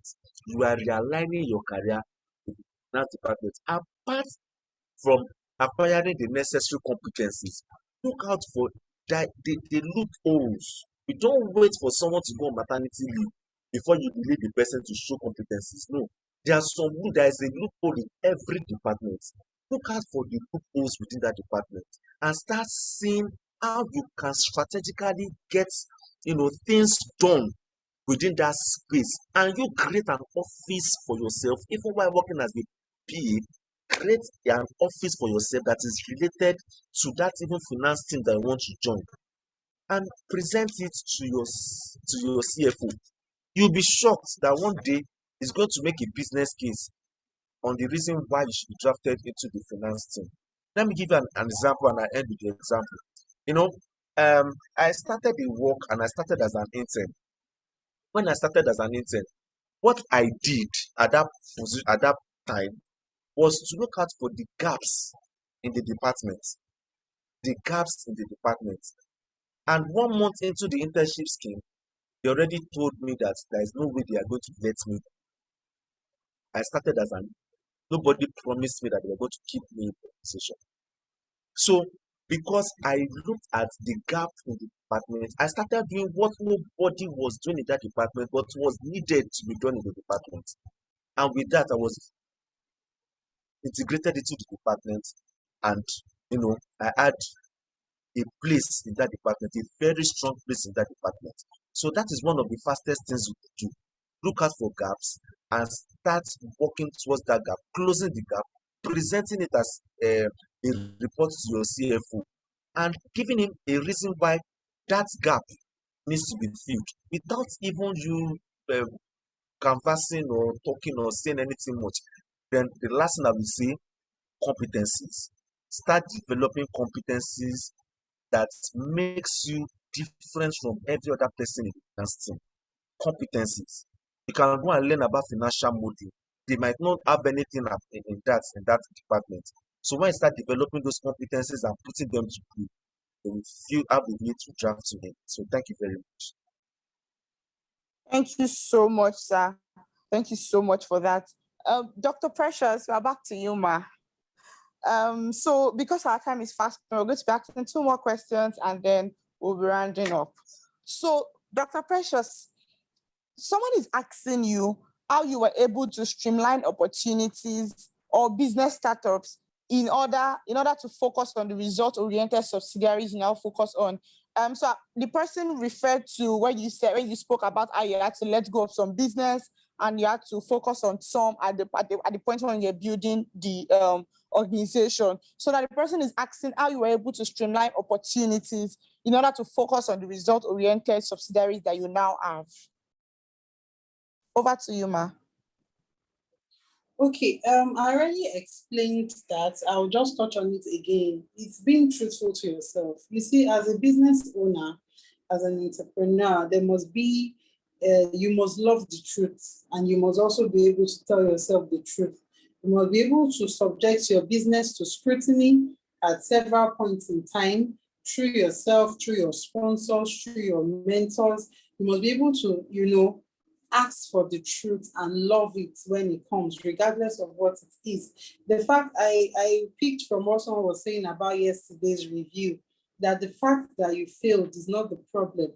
What you do with that failure is what determines if you have actually failed or not. So when you come up with 20 streams of income, even at the point of coming up with 20, the reason why you have an alternative is because you know that certain ones will not work. So if you are going about a sales, for example, and you come up with 7 sales strategy, definitely it might just be 2 of those strategies that will eventually work. So if I get the question correctly, one of the ways we're able to do that was being extremely sincere, understanding. There are some businesses that you might not even let go permanently, but you need to suspend for a period of time. For example, this business, you're at the point of starting it, you didn't do a lot of research, and then you feel that, oh, no, this is not the time. For real estate companies, at times you might feel like construction is beautiful to have, 20 houses, beautiful, standing, drone adverts will look really good. But the question is, how many people, how many Nigerians right now have 70, 80 million to commit to a particular house, But then if you have a plot of land that is going for, say, 500 or 600,000, why not make the money you will use 30, 40 million to erect one building? Why not take 30, 40 million, use it to buy 20 acres, sell to people at 600K and move on? So you need to, be sincere. That's one of the ways. When you are sincere to yourself and about your business, you'll be able to make timely and informed decisions. Another thing is you must have a structure in place that can actually show the true state of things. At times, a business might be making money, but that business might not be making profits. Making money is different from profits. Revenue is different from income. Is different from profits. So now I put in 20 million into a business and I have made 19.8 million. Have I made money? Yes, but have I made profit? No. So you must have structures in place, a proper accounting system, a CFO that you can listen to, or an accountant that you can listen to.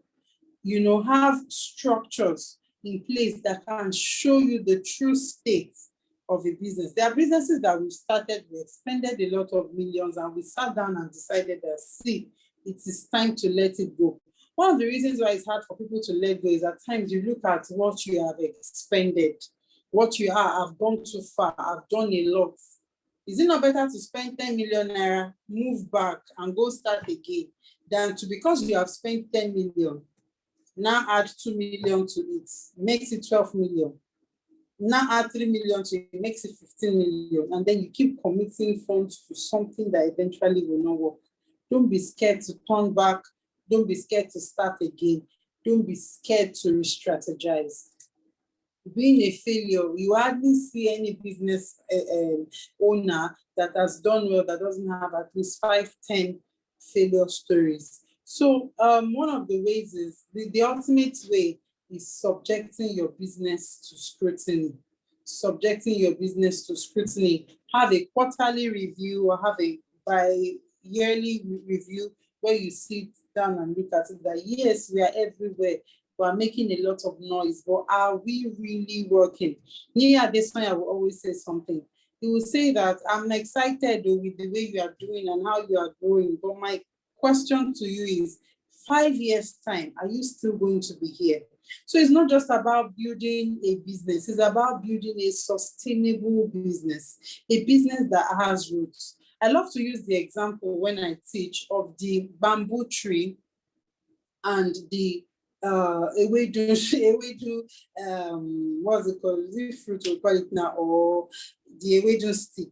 Now, when you plant a bamboo tree, it takes 5 years. 5 years of you planting, of you watering, of you going there to ensure that you water. Now, for those 5 years, the bamboo will not grow as little as a leaf to show that there is a seed here. A lot of people will come, they will step on that bamboo, they will walk on it, they will mock the farmer. You've been coming here for 5 years, you've been watering, nothing to show for it. At that point, that's where some of us are in our business now. We are at our sowing stage, where all we are doing is planting, watering, building roots. But that bamboo tree, for that 5 years, research has shown that the bamboo begins to expand and spread its roots, spread so much that it sits on over one plot of land. However, don't forget that no single flower is showing yet. Nothing is showing that there is a seed that is planted there. But for the Gewedu now, that almost every 5 days. So imagine we have two farmers. One has done business, one is everywhere making noise. Oh, people are investing, they are seeing the result. But then an Igwewedu has no roots. An average person can come, kick it off, and it's out. But for the bamboo tree, when it eventually comes out after 5 years of consistency in watering, in investing time, investing effort, investing water, investing fertilizer, everything. After 5 years, it springs up to as tall as, you know how many feet it is. Not just is it all, research shows that the wood is as thick as steel, iron. So nobody can just go there and kick it off. Anybody who kicks it with their foot will get hot. But don't forget that 5 years of watering, of people mocking you, of it looking like that you were not doing anything, but consistency, you stayed there. At times we lose it because we compare ourselves to the person who is cashing out immediately. Everybody has their own o'clock. I always say, for some people, it is harvest o'clock. For some people, it is marriage o'clock. For some people, it is car o'clock. You must know the timing where you are with God and what God wants you to be doing at that time. If you are supposed to be in planting o'clock and you are in harvesting o'clock, you will never get that timing right. And the beautiful thing about timing is that only your own time is correct. You cannot judge the correctness of your time with another person's clock. Please write that down. You can't judge the correctness of your own time with the clock of another person. So the only clock with which you can judge if your time is correct is your own clock. I'll give another relatable example. Now I'm in Nigeria. There is somebody in Dubai. Dubai is 3 hours earlier than Nigeria. Now imagine it's New Year and then it is what time here? What time are we in Nigeria? This is say 8 o'clock. Dubai is already in 9, 10, 11. They're already in 11 o'clock. So now Dubai gets to 12 a.m. and they're shouting Happy New Year. And then somebody in Nigeria is crying, God, why am I not in the new year yet? My life is slow. My life is delayed. God, help me. I want to enter into the new year right now, right now. There is nothing you are going to do. You are going to enter into the new year at 12 o'clock Nigerian time. Is the time in Dubai wrong? No. Is your own time wrong? No. Everybody's time is correct based on their own clock. So you need to quit focusing on what your friend is doing, what your competition is doing. So long as you are doing what God wants you to do at that time, you are not late.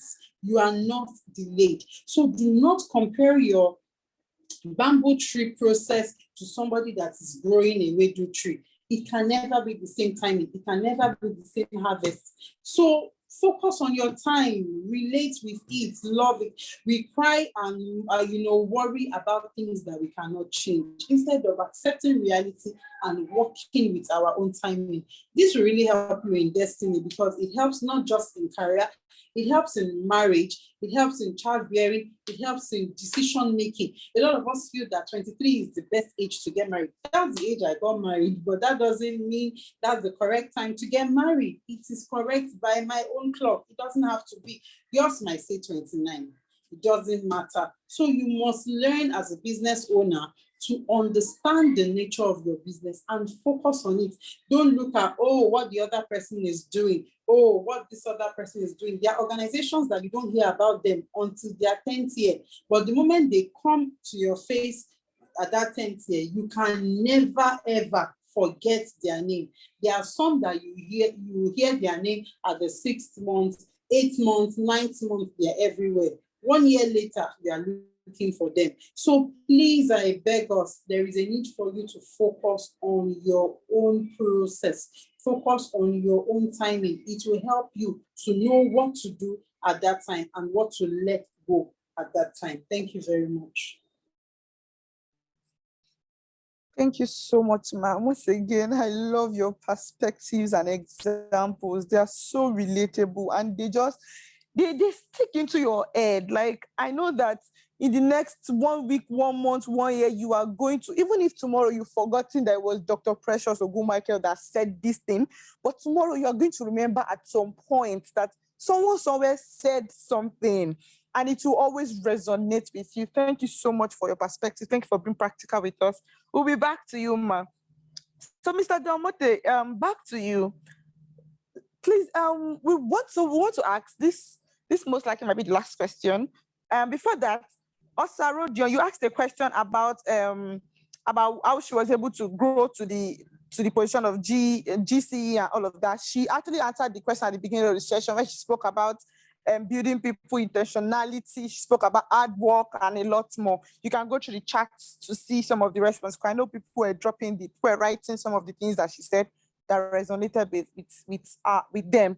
So don't let's go back to that question.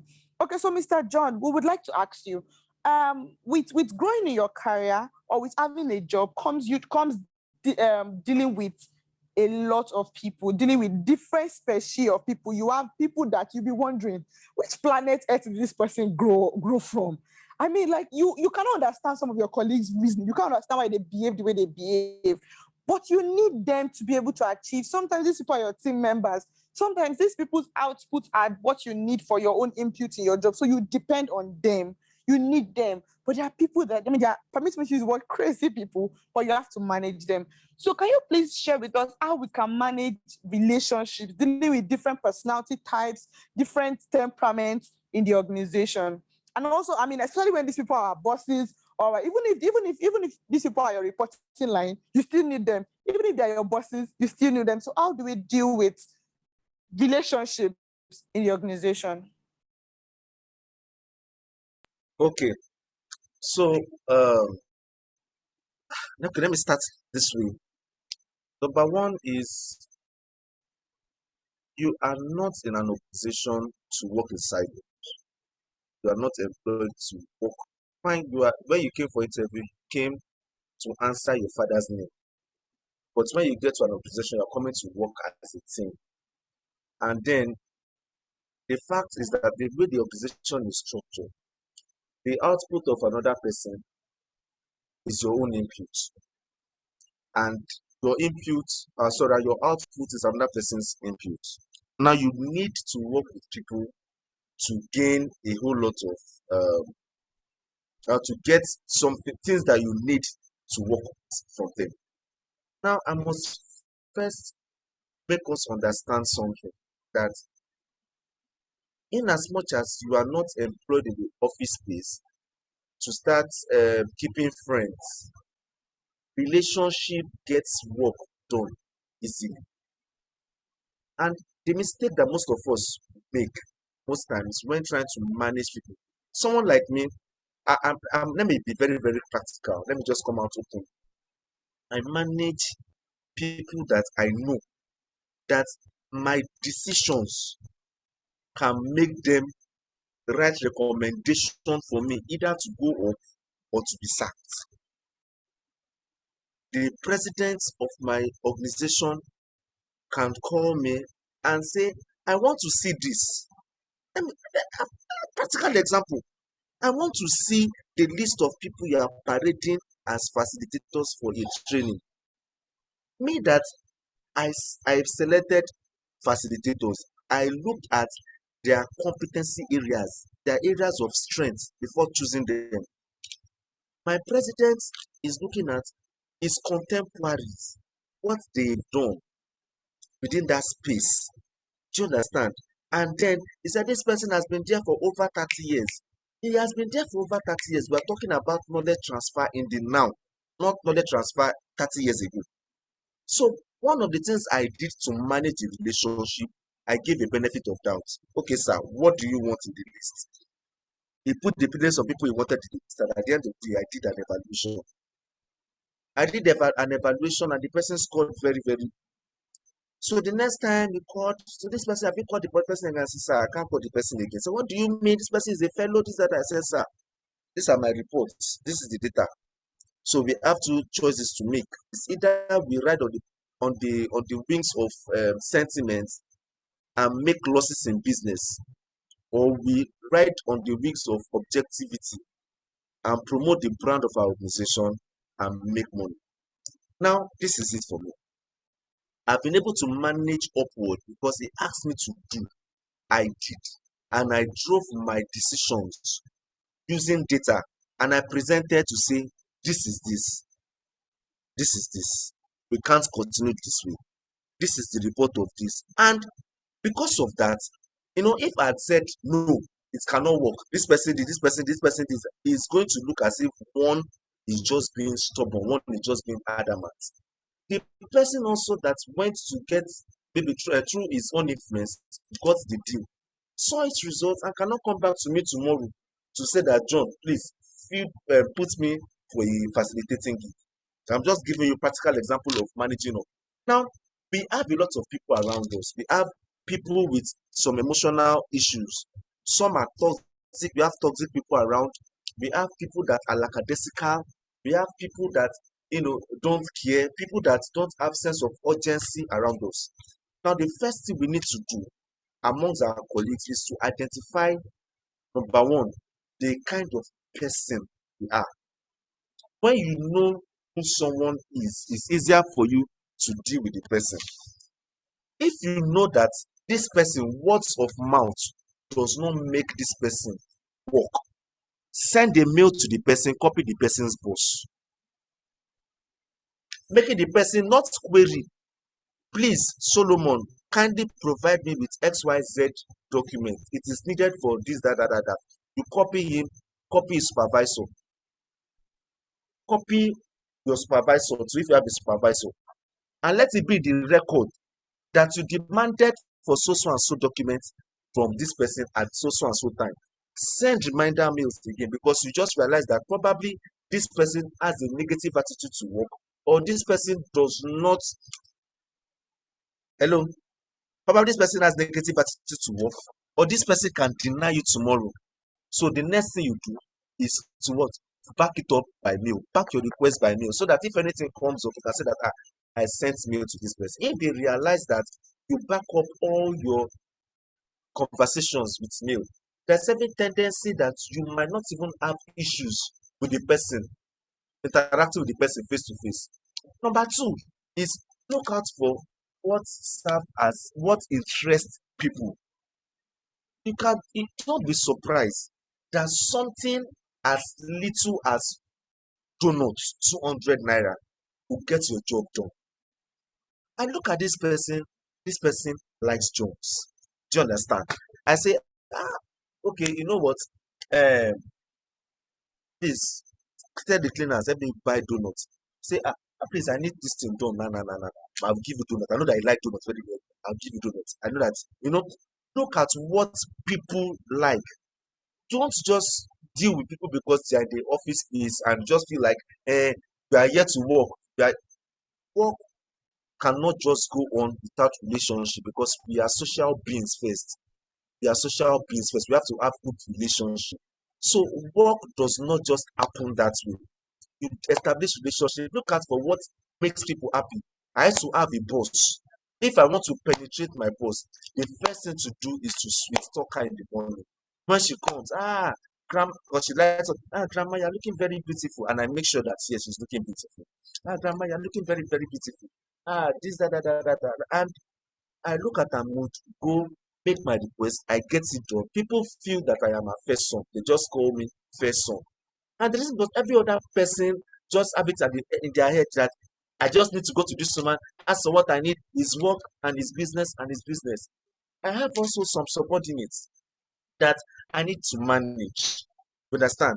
I need to manage them. I understood there was a time that I was working with, I had a Gen Z working with me. And it was very, very difficult. This lady, by 12 o'clock, 1 o'clock, she has not opened official mails to be answering, because we have this general mail in my department where people turn in their requests. And then she will not open her laptop. So when you resume at work, what is the first thing you need to do? You're supposed to open your laptop and check your mails. And I realized that, man, I can't be quarreling with this girl because of mails that she's not answering. I have to look out for a way to manage her. So one of the things I did for her was to put her on my own personal plan, and she never knew that I was putting her on a monitoring plan. So I said, you know what?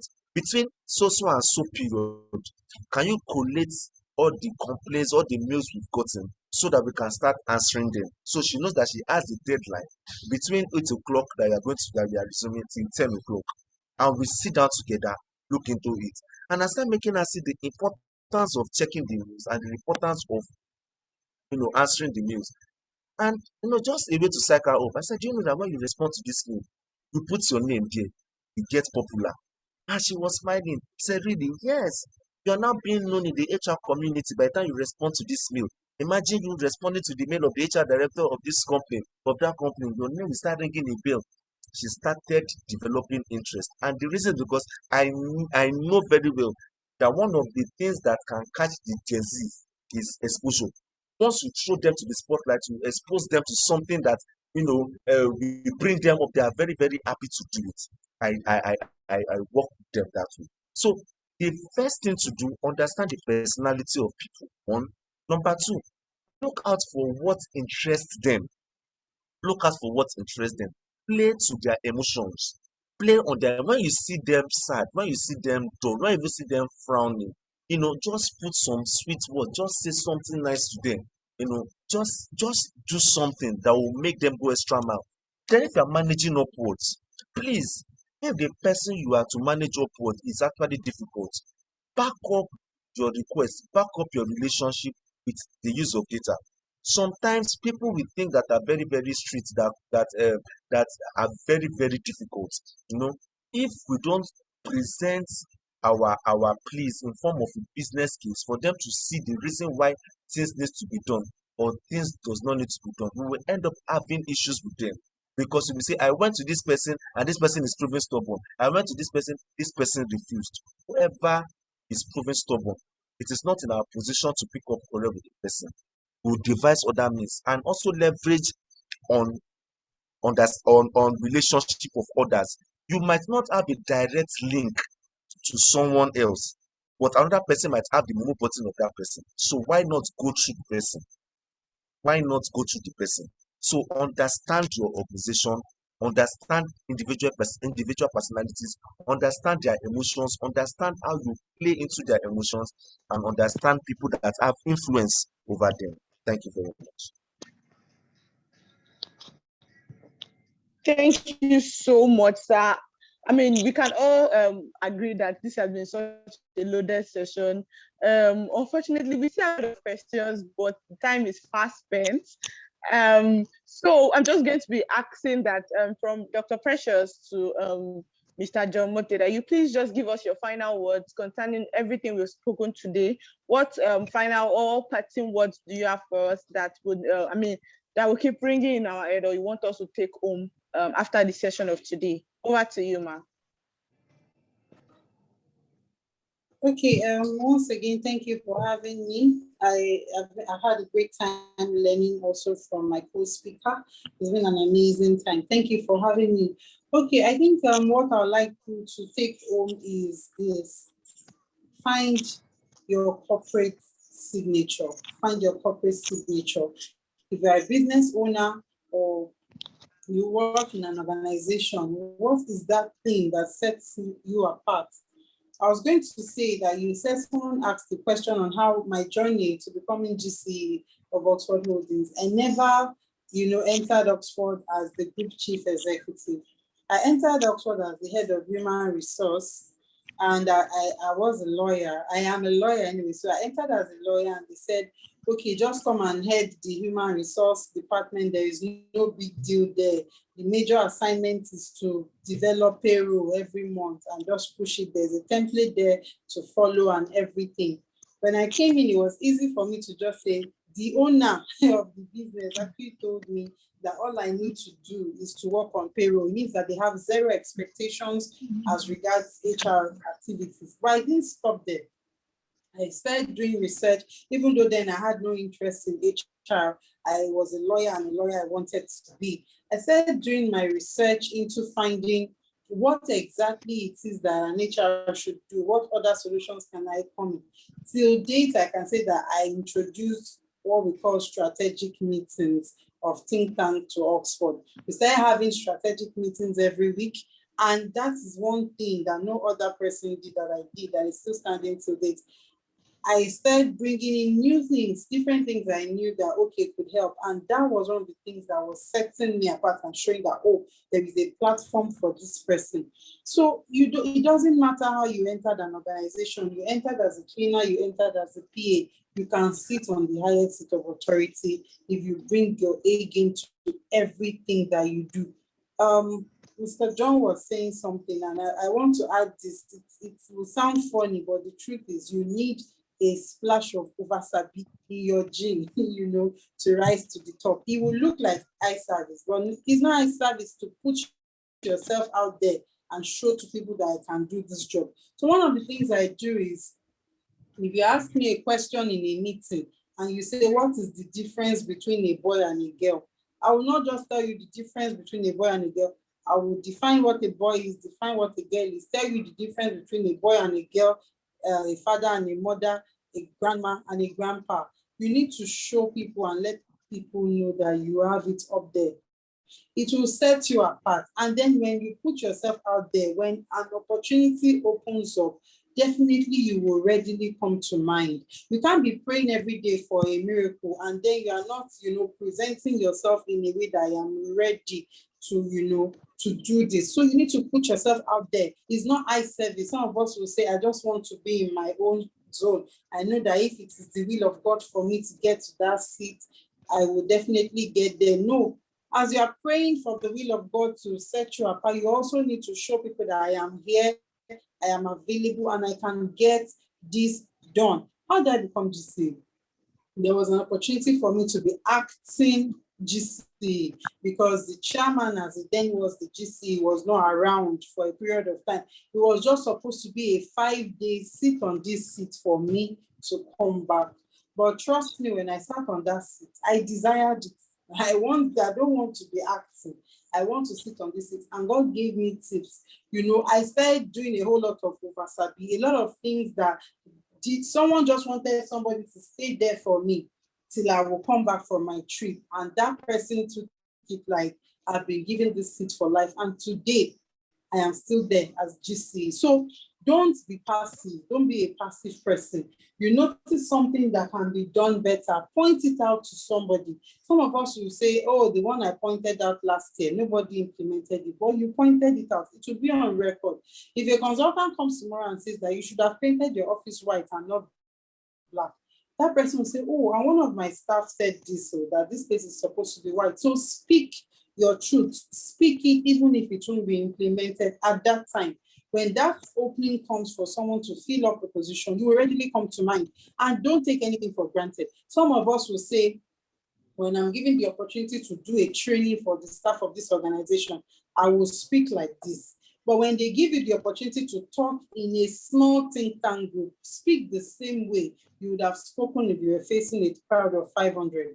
Speak the same way, because oftentimes it is the way you speak to that team of 5 that will determine if you will get that platform to speak to the team of 500. So some of us, we keep saving our best for the last. You don't know that at times it's even the best that you show now that will ensure if you will get to the last or not. So please don't hide yourself. Ensure you find your corporate signature. And the moment you find it, project it, let people see it, let people know it, let everybody know you for it. It will set you apart. Don't be passive. Don't forget that life doesn't happen to people by chance. It doesn't happen to people by luck. It is the grace of God coupled with intentionality that sets you apart in your world. Thank you very much. If there is nothing that you learned today, I want you to just hold what she said last. Life doesn't happen to people by chance. It is the grace of God coupled with intentionality. That was so profound. Thank you so much, Ma. So over to you, Mr. John. What are your Okay, final words for us? I will say this within the shortest possible time. Number one is what I started with. Find yourself business of your organization and let your organization see a business in. Number one, look for yourself in business of your organization. Position yourself into the business of your organization. Number two, the second part of it is let your organization find a business in. Let them see value for you. Let them see the money in. And the last one I'll be rounding up is this. Never pray that your work gets easy. Never pray that your work gets easy. Pray that you get better to make your work easy. Never pray for your work to become easy. Pray to get better that so that you can make your work easy. Don't strive. Don't, why I'm saying this is your work can get easy, and it's because you are just becoming busy. So they notice that you are lazy and they start giving you easy tasks to do. Pray and work towards making yourself a better version of yourself. So that by making yourself better, you make your work easy. By the time you learn about data analytics, it is easy for you to interpret data. By the time you acquire some competencies, it's easy for you to handle positions. By the time you acquire some skills, it's easy for you to stand in the midst of the kings in the organization. So never pray for your work to get easy. Rather, pray for you to get better in order to make your work easy. So thank you very, very much. And I end this note. Thank you. I love what Oluchi just said now. Plenty sense. Like that's just it in the rawest form. Plenty knowledge overload, as in reloaded. Thank you so much. You would all agree with me that if we were to have a master class, I mean, we're going to be paying probably in dollars or in thousands. So thank you so much for being practical with us. Thank you so much for pointing out yourself. I'm sure that we are filled with so much knowledge and we are pumped out for the coming weeks. Thank you so much, Dr. Precious Ogunmichael. Thank you so much, Mr. John Motte. Thank you for your time and the knowledge you have poured into us. We are so grateful and we do not take this for granted. So we have come to the end of this end of the panel session. Before we close the meeting or the program for today, I would like our president to come up to just give us the closing remark, and then we can officially close the session. Thank you, sir, and everybody. All right, sorry, I would have to be speaking from a different account.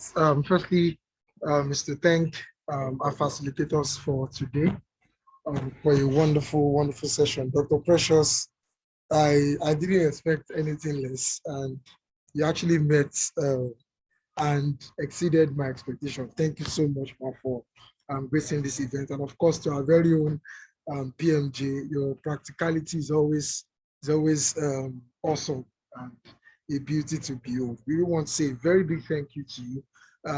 For Dr. Precious, we believe that at any point in time, we'll call you. Of course, we'll try our possible best to do better next time, to give you heads up for a longer period of time. We believe that you would always want to share your success story, your career story around family, around finance and all that. But thank you so much. We really appreciate you for joining us. All I would just want to say is that it's okay to give comments around how awesome this particular edition of GA Career has been. It's okay to write notes. It's okay to share your aha moments and all that. It's okay to put things on your WhatsApp status, your Twitter. That's very good. But what is more important is that every of the things you have written down, please go back, internalize them, and start putting them into practice. Practice is what would actually generate the results. All that we have learned from yesterday and then all that we learned today, it's very important that you start taking action. Faith without works is dead. So we've learned everything that we need to learn, at least to a very large extent. But please, what is more important is that you now start taking action, differentiating yourself, being intentional, understanding where you are in the business, understanding where the business is in you. Every of the things that you've learned today and even yesterday, please ensure that you start taking action. Once again, I want to say thank you to everyone who joined us yesterday, who joined us today. We look forward to more engagement as this. Our next engagement is going to be around politics and governance. We will let you know when that will be coming out. So just look out for our social media pages and we'll share information around that. And I must say a very big thank you to our facilitators. Can we just give a word, just describe our facilitators in just one word? Can you just say a very big thank you to them, Mrs. Shindara and Mr. Solomon? Thank you so much for bringing your professionalism and excellence to facilitating. And to all our participants, thank you so much for joining. Those in the media team, those in everyone who was working on the backstage to ensure that GA career was a success. Thank you so much. So with not wasting much of our time, I think that will be all. It's as though we should continue and have another section tomorrow evening, but we just have to draw the curtains at this point. Thank you so much. I'll hand over to our hosts, the anchors rather. Thank you so much, sir. Thank you very much. I would like to say a big thank you to the participants. Thank you for staying. We're so sorry to take 26 minutes of your time extra. We're so sorry for that, but I'm sure that it was worth it. I'm sure that it wasn't a waste of time on your part. Thank you so much for sticking by with us. For the people that won gifts yesterday, we be sure that we're going to get through to you to give you your gifts. And we hope that going forward, we would have more engaging time to learn. Thank you so much, our facilitators, Dr. Precious Ogun Michael. Thank you so much for your time. Mr. John Mote, thank you so much for your time. And thank you to every other person, our guests, for people that are not members of Love Assembly that have joined. Thank you so much. We love you. Please go on to our Instagram platform. You would see Love Assembly, the Generals NG on Instagram. You can relate with us. We love you, and we from time to time we always have events and sessions just to learn and equip ourselves more. Mr. Solomon Adio, do you have anything to say?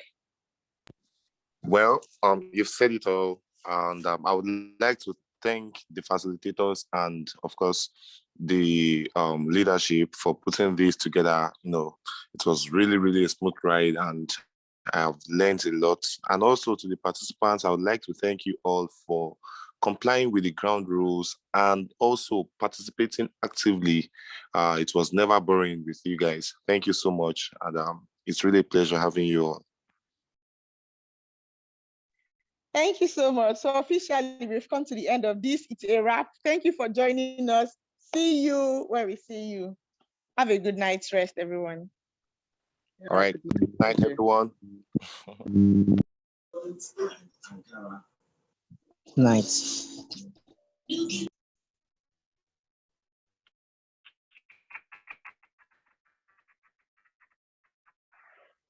Thank you.